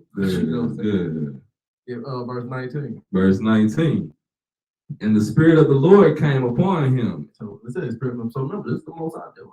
And the Spirit of the Lord came upon him. Remember the Most High, Samson's purpose. I'm gonna get them in.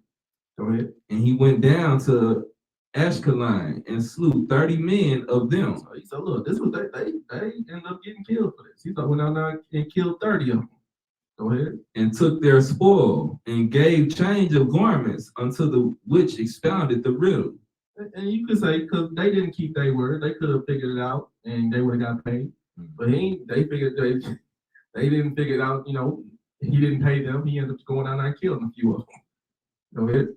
And his anger was kindled and went up to his father's house. Go ahead. But Samson's was given to his companion, whom he had used as his friend. So it says wife was given to his companion. Remember, so after all this kind of conspired, Samson's father-in-law figured that he must be angry with the wife. So he gave Samson's wife to another woman. To another man. Sorry about that. Gave it to another man.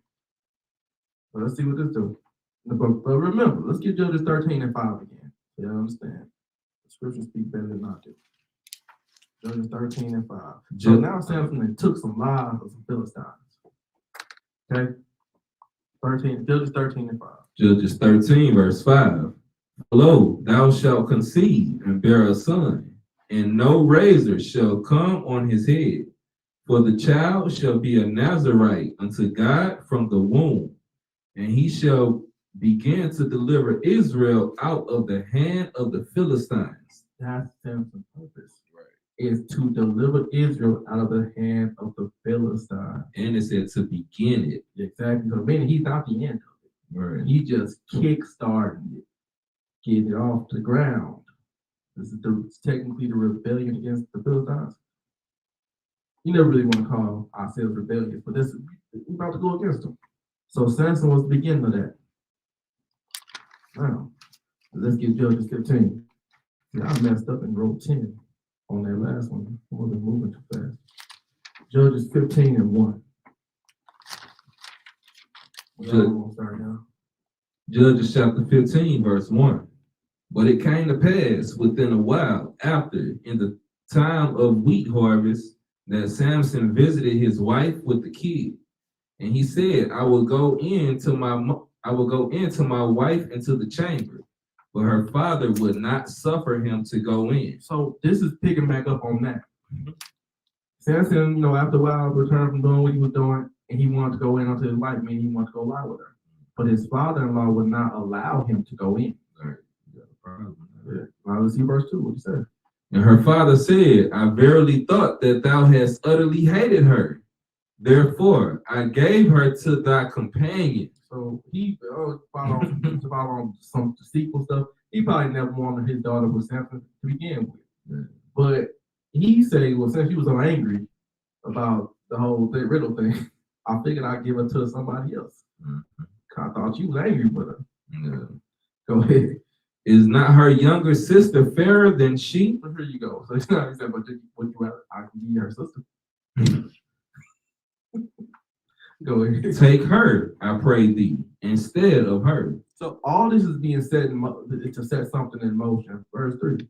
And Samson said concerning them, now shall I be more blameless than the Philistines, though I do them a displeasure. So he said now Samson,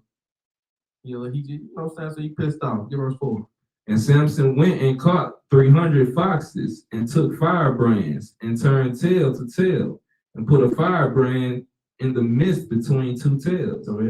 And when he had set the brands on fire, he let them go into the standing corn of the Philistines. So he destroyed the Philistines' crops.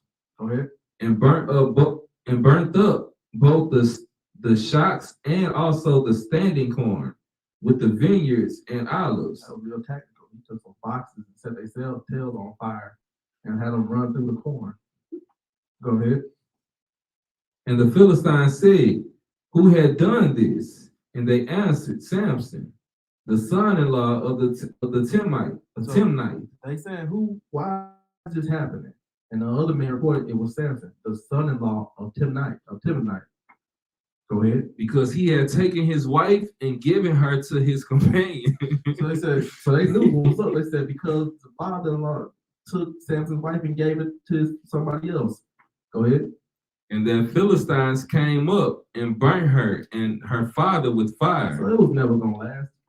They end up getting all the stuff led up to this, and she ended up getting killed anyway. Her and her father-in-law got burned up alive because they caused Samson to destroy their crops. So now, as you can see what's going on, things are getting worse. Go verse what was that? 7. Yeah, okay. Verse 7. Verse 7. And Samson said unto them, though ye have done this, yet will I be avenged of you, and after that I will see. So he said, because you killed my wife, I'm gonna be avenged of you. Go ahead. And he smote them hip and thigh with a great slaughter, and he went down and dwelt in the top of the rock, Etam. Go ahead. So we started killing them. Go ahead. Then the Philistines went up and pitched in Judah and spread themselves in Lehi. Go ahead. And the men of Judah said, why are ye come up against us? So now y'all understand the Philistines, after all this, after Samson did what he did, killing them and everything. So they said to each other, Samson, now they gonna make war with the Israelites. And the men of Judah are saying, what's going on here? Why y'all coming up against us? Go ahead.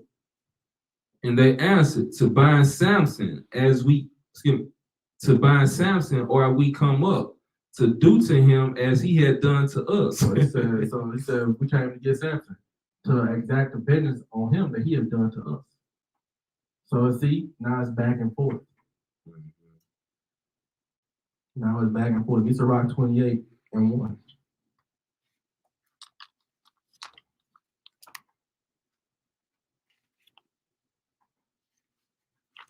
Get that real quick, then we're gonna go back.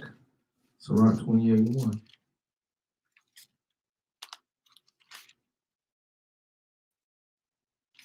Sirach 28, verse 1. He that revengeth shall find vengeance from the Lord, and he will surely keep his sins in remembrance. So remember, revenge is for the Most High. We supposed to do our best not to take revenge, because it creates bitterness, and that holds you down. That puts you in heaviness. Okay, now go back to Judges 15 and get verse 11. See what's going on. Remember, Samson was out here tripping. Because all this is happening because Samson wanted to be with a Philistine woman. Right. Judges 15, verse 11. Then 3,000 men of Judah went to the top of the rock Etam and said to Samson, knowest thou that the Philistines are rulers over us? Why you over there messing with them people? Don't you know they rulers over us? So could be in captivity. And they don't realize that the Most High put a spirit over them. Go ahead. What is this that thou hast done unto us? And he said unto them, as they did unto me, so have I done unto them. There you go. Most High said vengeance is his. So Samson got that vengeance spirit on him. Go verse 12. And they said unto him, we are come down to bind thee, that we may deliver thee into the hand of the Philistines. They said, man, we gotta get you over to them because they about to make war against us. Go ahead. And Samson said unto them, swear unto me that ye will not fall upon me yourselves. He said, just don't lay no hands on. Don't try to lay no hands on. Go ahead. And they spake unto him, saying, no, but we will bind the fast and deliver thee into their hand. But surely we will not kill thee. So we're not gonna kill you. We just gotta give you to them so they can kill you. Go ahead. And they bound him with 2 new cords and brought him up from the rock. And when he came unto Lehi, the Philistines shouted against him, and the spirit of the Lord came mightily upon him. So remember, Most High used them. Go ahead. And the cords that were upon his arms became as flax that was burnt with fire, and his bands loosed from off his hands. So Samson, I'll give verse 15. 15. And he found a new jawbone and he found a new, my bad, my words are split. And he found a new jawbone of an ass and put forth his hand and took it and slew 1,000 men therewith. So he found a jawbone of an ass. So he picked up a dead animal part again. Right. Still, yeah. He ain't probably touching no dead foul. Exactly. But look at what he did. Remember, Most High got that spirit on him. Look at what he did. Go ahead. And slew 1,000 men therewith. Samson killed 1,000 men. Remember that Judges 13 and 5. This is his purpose. Mm-hmm. Most High is basically putting Samson through it. Because remember, he was bound. They took him down there. He was bound to bring him to salvation. This is for Israel's sake, though. Give verse 16. Verse 16. And Samson said, with the jawbone of an ass, heaps upon heaps, in the jaw of an ass have I slain 1,000 men. He said, I killed 1,000 men. That was a hard little boy. Oh, right. You use that. No boy. Keep going. Yeah. Verse 17. And it came to pass, when he had made an end of speaking, that he cast away the jawbone out of his hand, and called that place Ramath Lehi. Go ahead. And that was sore athirst, and called on the Lord and said, Thou hast given this great deliverance in the hand of thy servant, and now shall I die for thirst, and fall in the hand of the uncircumcised. So somebody saying you basically saying, am I going to die here of thirst? You called on the Most High. So Samson, none of us ever really know what's going on with us, but Samson knows that that he has a purpose. So he said, "Now, well, are you going? I have a purpose, but are you going to allow me to die here of thirst?" Go ahead, verse 19. 19. But God clave in hollow place that was in the jar, and there came water thereout. And when he had drunk, his spirit came again, and he revived. Wherefore he called the name. Wherefore he called the name thereof in Hakori, which is in Lehi unto this day. Go ahead, verse 20. And he said, and he judged Israel in the day of the Philistines 20 years. So 20 years have passed. Let's get chapter 16 and verse 1. Chapter 16 and 1.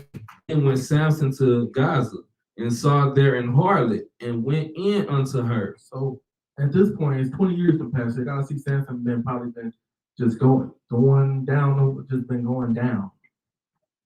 Samson found a harlot and slept with her. Okay, go ahead. And it was told the Gazites, saying, Samson is come hither.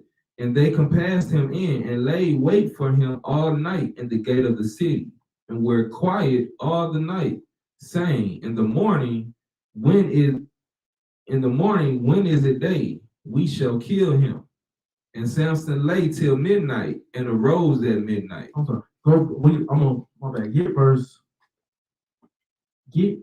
1 again. Go back to verse 1. Verse 1. Then went Samson to Gaza, and saw there an harlot, and went in unto her. I'll get to around 9.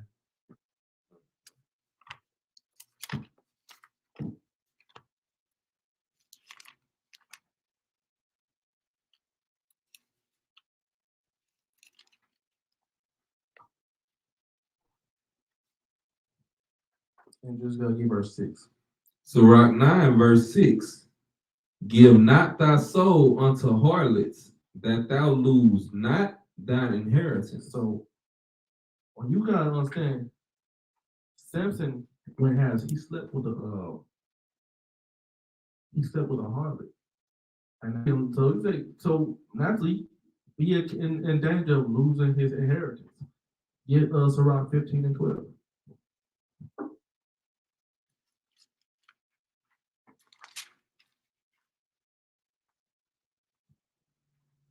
Sirach 15, verse 12.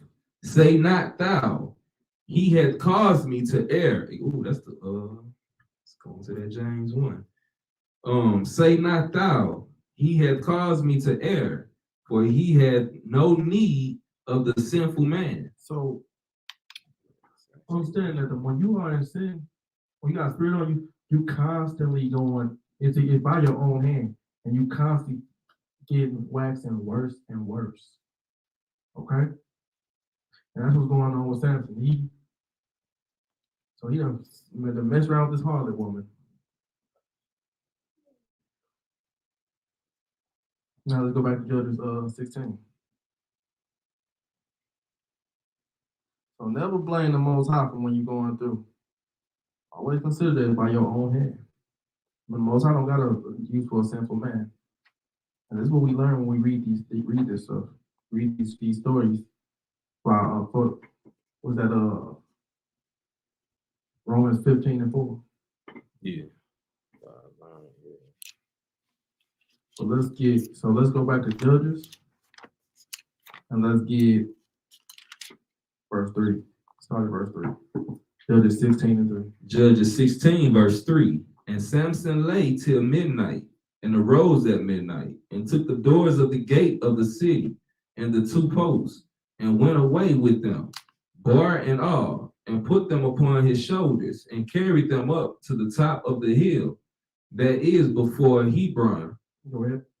And it came to pass afterward that he loved the woman in the valley of Sarek, whose name was Delilah. So that's what Delilah comes into the story. And Samson was loving on her. Y'all know this ain't the Harlem woman. This is just a whole nother woman. Okay, so it says Samson, he loved her. And Delilah was a Philistine too. Okay, so Samson can't get enough of them heathens. Go ahead.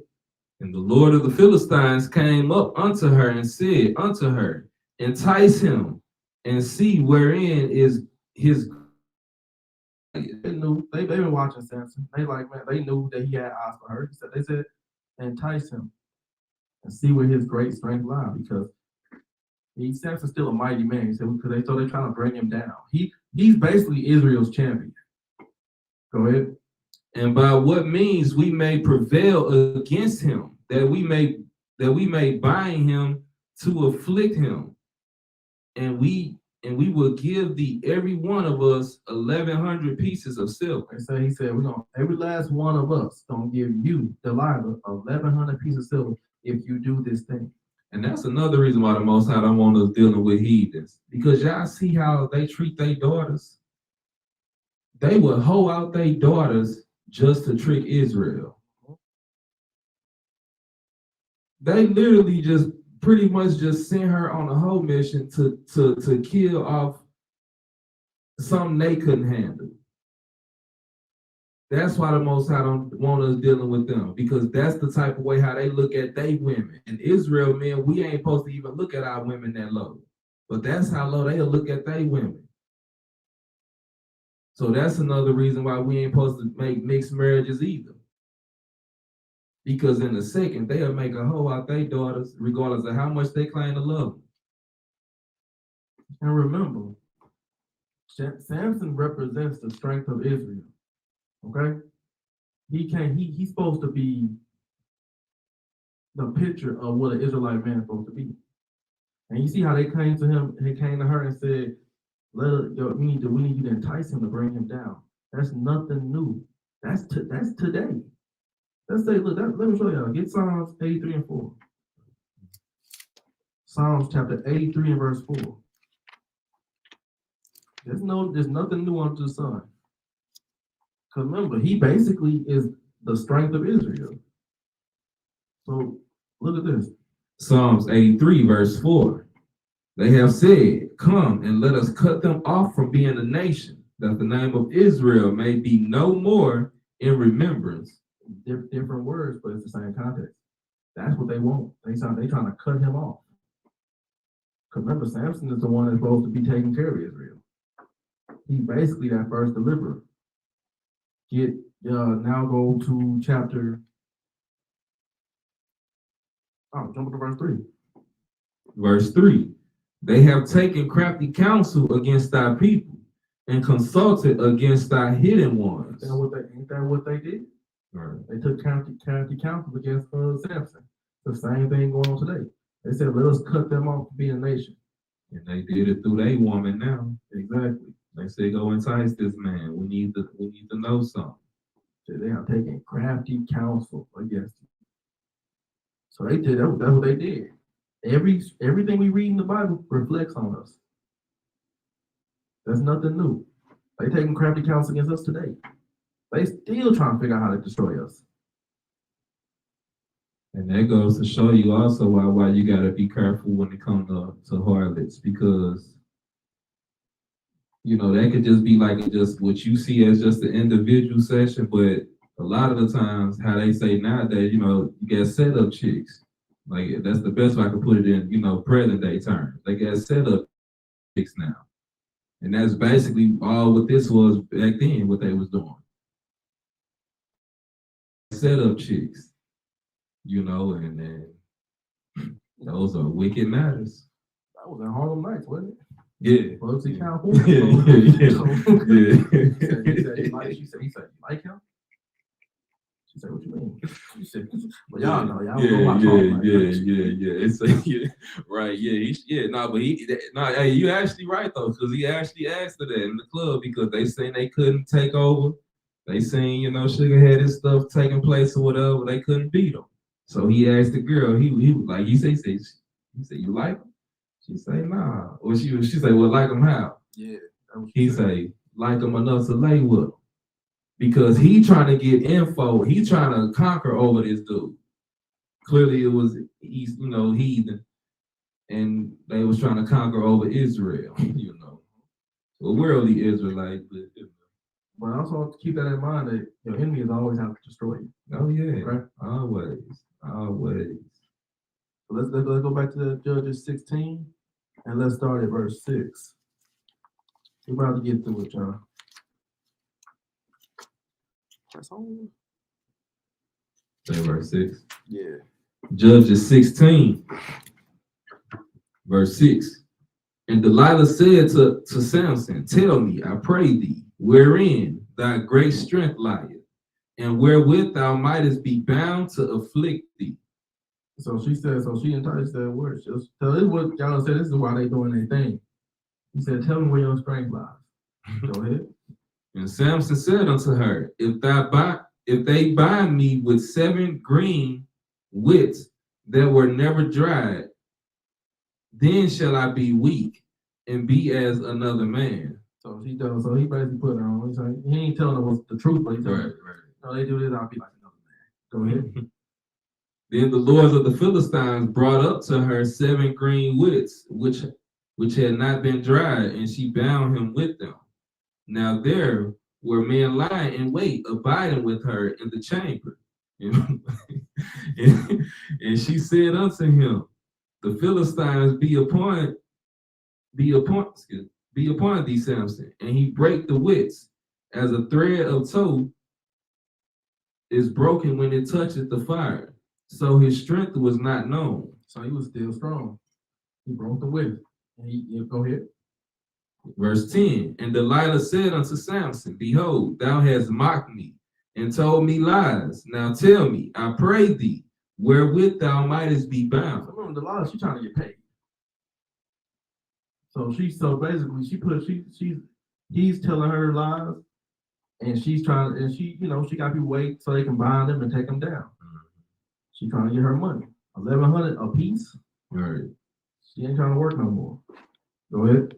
And he said unto her, if they bind me fast with new ropes that never were occupied, meaning unused ropes, clean, they strong. Go ahead. Then shall I be weak and be as another man. Go ahead. Delilah therefore took new ropes and bound him therewith, and took unto him, the Philistines be upon thee, Samson.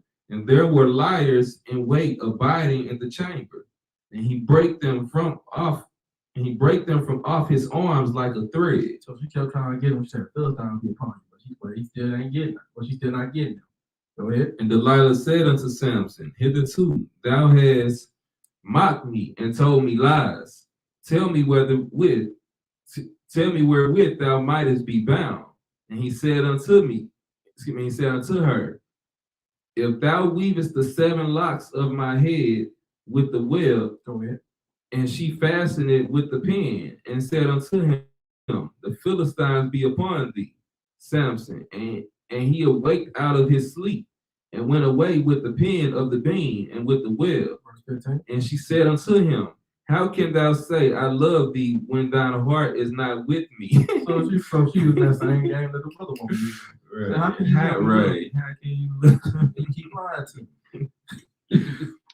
Go ahead. Yeah, she being deceitful as hell right now. Thou hast mocked me these 3 times, and has not told me wherein thy great strength lieth. That's crazy. Verse 16. And it kind of passed when she pressed him daily, right? When she pressed him daily with her words, and urged him, so that his soul was vexed unto death. So I got the one where she wore him down. Verse 17. That he told her all his heart, and said unto her, there hath not come a razor upon my head, for I have been a Nazarite unto God from my mother's womb. If I be shaven, then my strength will go from me, and I will become weak, and be like other men. So this is where a lot of people get that understanding that if you cut his hair off, he'll become weak. But no, that would be breaking the Nazarite vow. Exactly. But understand something else. Samson had broken the vow many times before. Right. So also, what it said has to happen for you to, if you break the vow, what do you have to do? Mike brought it out. You gotta shave your head. So this is actually an act of repentance for It Samson. really is. Yeah. So he said he basically knows all the wickedness. He listened to her, and Samson knows he has a purpose for his life. So he's listened to her. He said that's why he kept lying to her. And eventually, at this point, he know what he got to do. Right. Basically, this is how he sacrificed himself to the Most High. He presented himself a living sacrifice. He said, "You shave my head off." That's an act of repentance. Right. For a Nazarite, that's the act of repentance. That's why when we get to the end, I'm gonna tell y'all something. Go ahead. Verse 18. And when Delilah saw that he had told her all his heart, she sent and called the lords of the Philistines, saying, "Come up this once, for he had showed me all his heart." That's why we go to the wicked ones. We're talking about them wicked ones. He got there and told her everything. He probably told her what was going on with her. And he told her about her. You know what I'm saying? But why he didn't tell her about everything else? Right. Consider that. Right. And you see how quick it was? She went, man, pressed this whole issue. And it even said, it's like she pressed him. Pressed him about this whole issue about how basically he ain't right because he ain't tell her all his heart. And she ain't even do it. Mm-hmm. And she ain't been trying to do nothing but just pretty much dump on him the whole time. Like she been deceiving the hell out this dude. And trying to guilt him to, if you don't tell me you don't love me.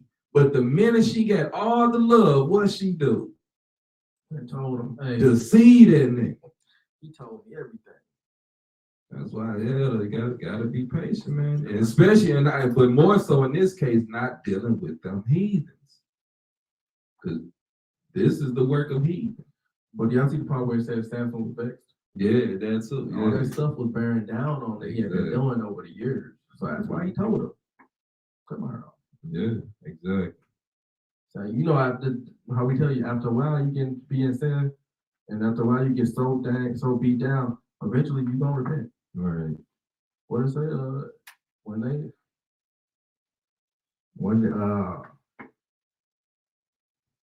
they will turn and seek me. So what is that? They will turn and seek me. Seek me in their Hosea 5:15. And they afflict, they will turn and in their affliction, they will seek me early. Yeah, and that's the plan for all of us. Yeah. You're supposed to get to the point where you're just tired of sin, and that's what he was at. That's why he told everything, and that's why he told her at the end, do this, and that's how he asked him, what was your strength? And he told her, like in the vow, he said he was a Nazarite, he told her about the vow, but the strength was more so just him keeping his vow. That's where his real strength was at. Was him keeping the vow. That's why they couldn't break him. His strength was in keeping his vow. But like Jerry also mentioned, he been messing up. So he knew also part of that vow was, I have to, shave my head. So that was allowed, at that time. Let's get verse 19. Yeah. Verse 19. And she made him sleep upon her knees, and she called for a man, and she caused him to shave off the 7 locks of his head. And she began to afflict him, and his strength went from him. So now he going through his torment. Go ahead. And she said, the Philistines be upon thee, Samson. And he awoke out of his sleep and said, I will go out as at other times before, and shake myself. And he wist not that the Lord was departed from him. Go ahead. But the Philistines took him and put out his eyes and brought him down to Gaza and bound him with the fetters of brass, and he did grind in the prison house. So now they done gouged out his eyes and they put him in prison. Go ahead. Howbeit the hair of his head began to grow again after he was shaven. Then the lords of the Philistines gathered them together for to offer a great sacrifice unto Dagon, their god, So they got Samson. They celebrate the big day for them, and they finna make a sacrifice unto their false god. Go ahead. and to rejoice. And they said, our God had delivered Samson, our enemy, into our hand. Remember, everything is for a purpose. So they saying, look, our God, that the little false god, they don't realize that it's God that delivered Samson to them, but not for a reason. And they ever praising, they little false guys saying, we made it, y'all. This the end of our torment with this mighty man is over. Verse 24. Verse 24, and when the people saw him, they praised their God, and they said, our God had delivered into our hands our enemy, and the destroyer of our country, which slew many of us. So that's the one on their side. Yeah. Go ahead. And it came to pass, when their hearts were merry, that they said, call for Samson, that they called for Samson out of the prison house, and he made them sport. So they didn't got drunk. They celebrate. They like, man, go get Samson. They let you see Samson as a pet now. Mm-hmm. And we're gonna use him for sport. We're gonna put him in the arena and watch him dance. Go ahead. And they set him between the pillars. And Samson said unto the lad that held him by the hand, suffer me that I may feel the pillars, whereupon the house standeth, that I may lean upon them. Y'all know that it's the same now. Our enemies rejoice in us falling. They be like, man, we are ruling over. Because if y'all don't know, us being in power would be like the same as them going against Samson. They wouldn't be able to do nothing to us. They be asking, where do the Israelites' strength lie? And what would be your answer if you was in Samson's position? Put some pork in front of me, I'll eat it, and that's what my strength gonna fade from it. It's the same thing. It's the same thing. Go ahead. 27. Read verse 26 again. 26. And Samson said unto the lad that held him by the hand, suffer me that I may feel the pillars whereupon the house standeth. So Samson told the little boy that was holding things out, put me on the pit between the pillars, I can feel it. Go ahead. That I may lean upon them. Now the house was full of men and women, and all the lords of the Philistines were there. And there were... Remember that. He said the house was full of men and women, and all the lords of Philistines. Everybody was at this arena. Everybody was here. Go ahead. Well, a lot of them. Go ahead. And there were upon the roof of about 3,000 men and women. And behold, that beheld while Samson made sport. So they were looking on. So 3,000 men and women that was watching on while Samson was basically their entertainment. Go ahead. And Samson called unto the Lord and said, O Lord God, remember me, I pray thee, and strengthen me, I pray thee. Only this once, O God, that I may be at once avenged of the Philistines for my 2 eyes. He said he prayed to God, basically asking him to remember, basically saying, forgive me. Go ahead. And Samson took hold of the 2 middle pillars upon the house, upon which the house stood, and on which it was borne up, of the one which with his right hand, and of the other with his left. Go ahead, verse 30. And Samson said, let me die with the Philistines. And he bowed himself with all his might, and the house fell upon the lords, and upon all the people that were therein. So the dead which he slew at his death were more than they which slew in his life. Remember what it said in Judges 13:5. Samson was supposed to deliver. It was to be the beginning of the deliverance of Israel. It said he killed more men and women that day than he had done in his whole life. He prayed to the Most High. That's why the Most High did it, because Samson, we'll read verse 31. 31. Then his brethren and all the house of his father came down and took him and brought him up and buried him between Zorah and Eshtaol in the burying place of Manoah his father. Let's get Hebrews 11. I'm gonna show y'all something. You understand? Yes, Samson sinned against the Most High. He broke the Nazarite vow. And at the end, he prayed for his strength back, and the Most High gave it back. I'm gonna show y'all why. Why the Most High gave him his strength back. Hebrews 11, start at 31. Hebrews 11, verse 31. By faith, the harlot Rahab perished not with them that believe not. If y'all remember her, I'm sorry, let me get to it. It said, by faith, Rahab perished not with them that believe not. Read on, finish that up. When she had received the spies with peace. Y'all remember her? Y'all remember her? She was Joshua.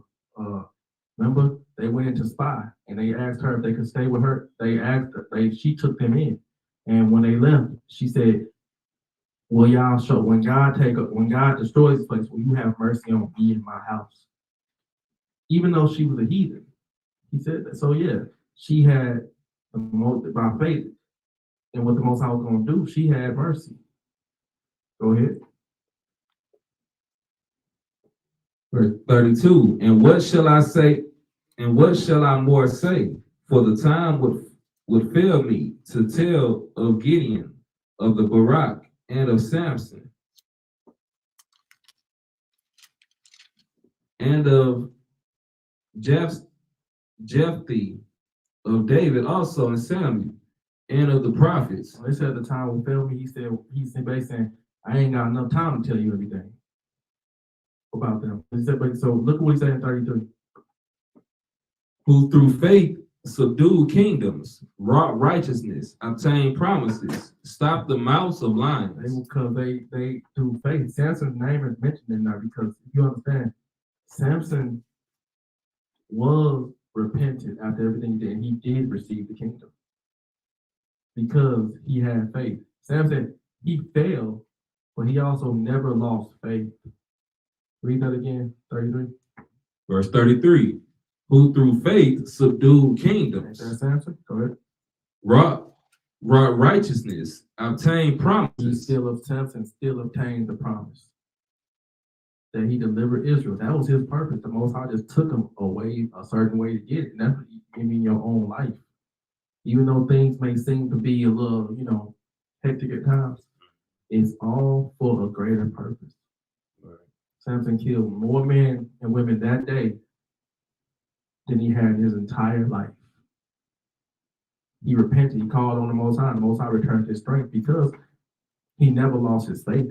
He was just allowing the flesh to take over at times. I'm not saying you're supposed to do that, but it can happen. Go ahead. Verse 34. Quench the violence of fire, escape the edge of the sword. Out of weakness were made strong. Don't that sound like Samson? Quench the violence of fire, escape the edge of the sword. Samson escaped eternal death.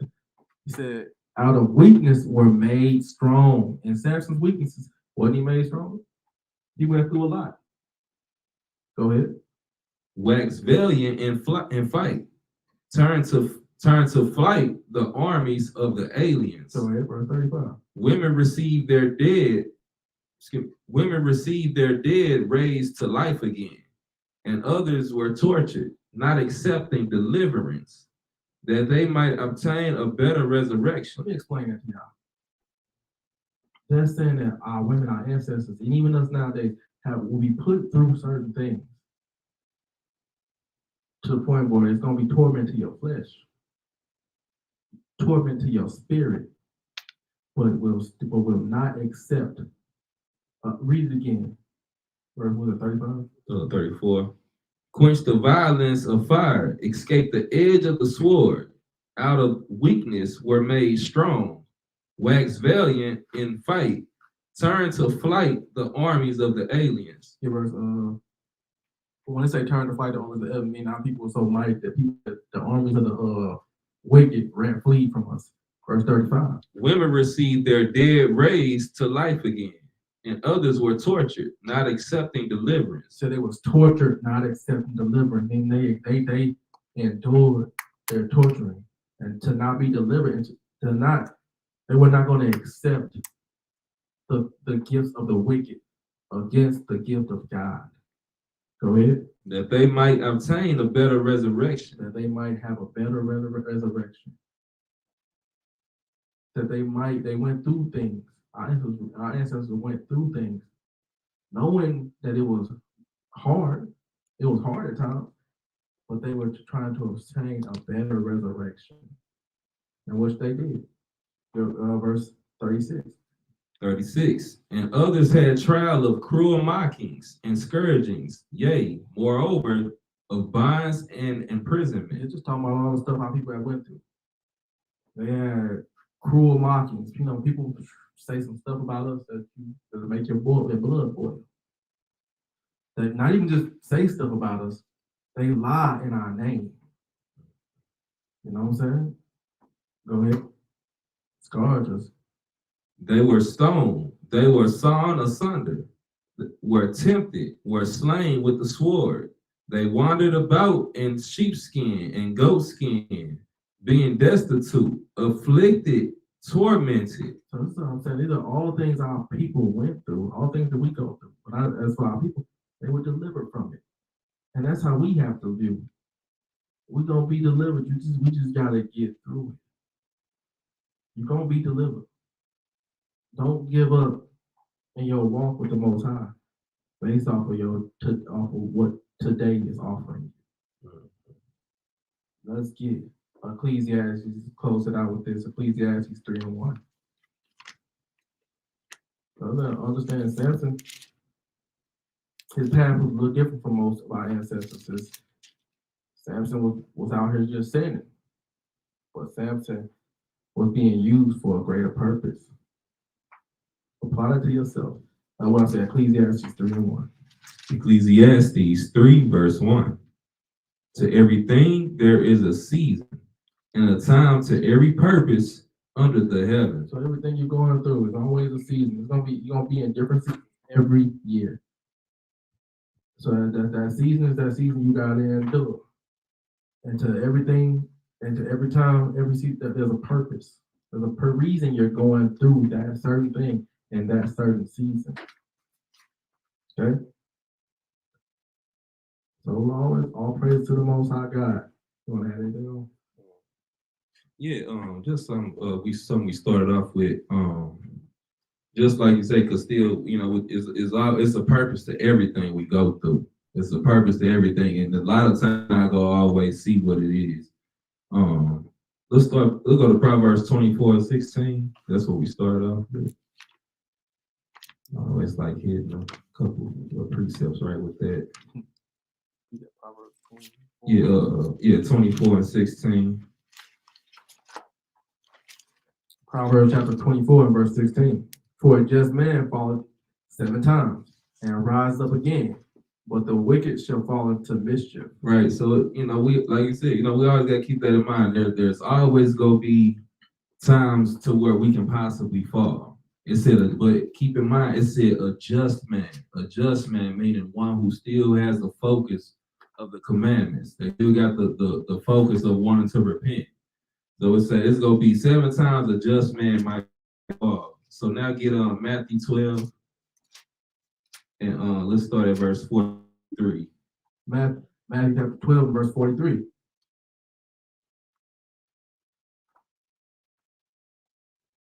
When the unclean spirit is gone out of a man, he walketh through dry places, seeking rest, and findeth none. Then he said, I will return to my house from whence I came out. And when he is come, he findeth it empty, swept, and garnished. Right. So whenever you're dealing with things, there's gonna be times to where when you overcome weaknesses, they gonna still try to come back around. But not saying they gonna always prevail, but it's gonna be trying, which is why you gotta stay armored up. Go ahead. Then goeth he, and taketh with himself 7 other spirits, more wicked than himself. You see that? So, but whenever you are showing yourself a bit more stronger, it says 7 more ungodly spirits go click up with your old ways. So this is part of that reason why that just man go fall 7 times. Because if you ain't girded up in the proper way, it's gonna be multiple spirits that's gonna start jumping on you now. Spirits you never even dealt with. Go ahead. And they enter in and dwell there. And the last state of that man is worse than the first. even so shall it be also unto this wicked generation. And it's saying you can possibly become worse when you start leaning on that. When you allow them other spirits to get in and you're not doing the proper work to get rid of it, that's what can make you worse. But it said a just man go fall 7 times. So even if a just man allows certain spirits to enter in, what's still the final work we got to put in? One more, go to Baruch chapter 4. Baruch chapter 4 and verse 28. Baruch chapter 4 and verse 28. For as it was your mind to go astray from God. So it says, so we always got to be mindful, checking ourselves. It be our mind that go away from God. Go ahead. So being returned. It says, so being returned, seek him 10 times more. Seek him 10 times more. So when you come back with that type of attitude, that's what makes you just. When it said a just man go fall 7 times, because you could have just failed 7 times and just allowed to just to stay falling. You wouldn't have been just. But what makes you just is after you acknowledged all your weaknesses, now you coming back stronger than the first work you was putting in. Whenever you know you get weaknesses that have entered into your life, you can't reapply yourself with the same level of strength. You got to go harder. If you got the chance to be right, you got to go harder the next time. Because if not, you go keep falling into whatever you fell into. And it said you're going to be worse than before.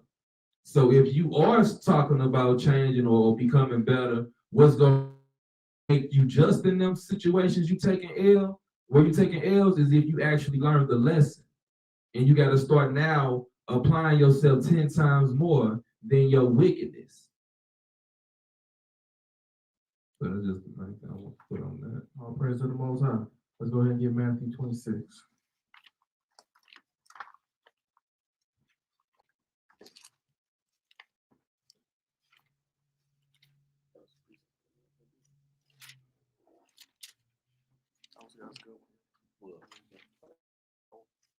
Oh, yeah, ain't saying nothing. I put it in the chat. I thought you were looking at it. Oh, man, you I can't stand you. You ain't got no face. What you said? What you got? What is it? Oh, numbers 32. I'll check in a quick second. Matthew 26, verse 6. Now, when Jesus was in Bethany, in the house of Simon the leper, there came unto him a woman having an alabaster box, a very precious ointment, and poured it on his head as he sat at meat. But when his disciples saw it, they had indignation, saying, to what purpose is this waste? For this ointment might have been sold for much and given to the poor. When Jesus understood it, he said unto them, why trouble ye the woman? For she hath wrought a good work upon me.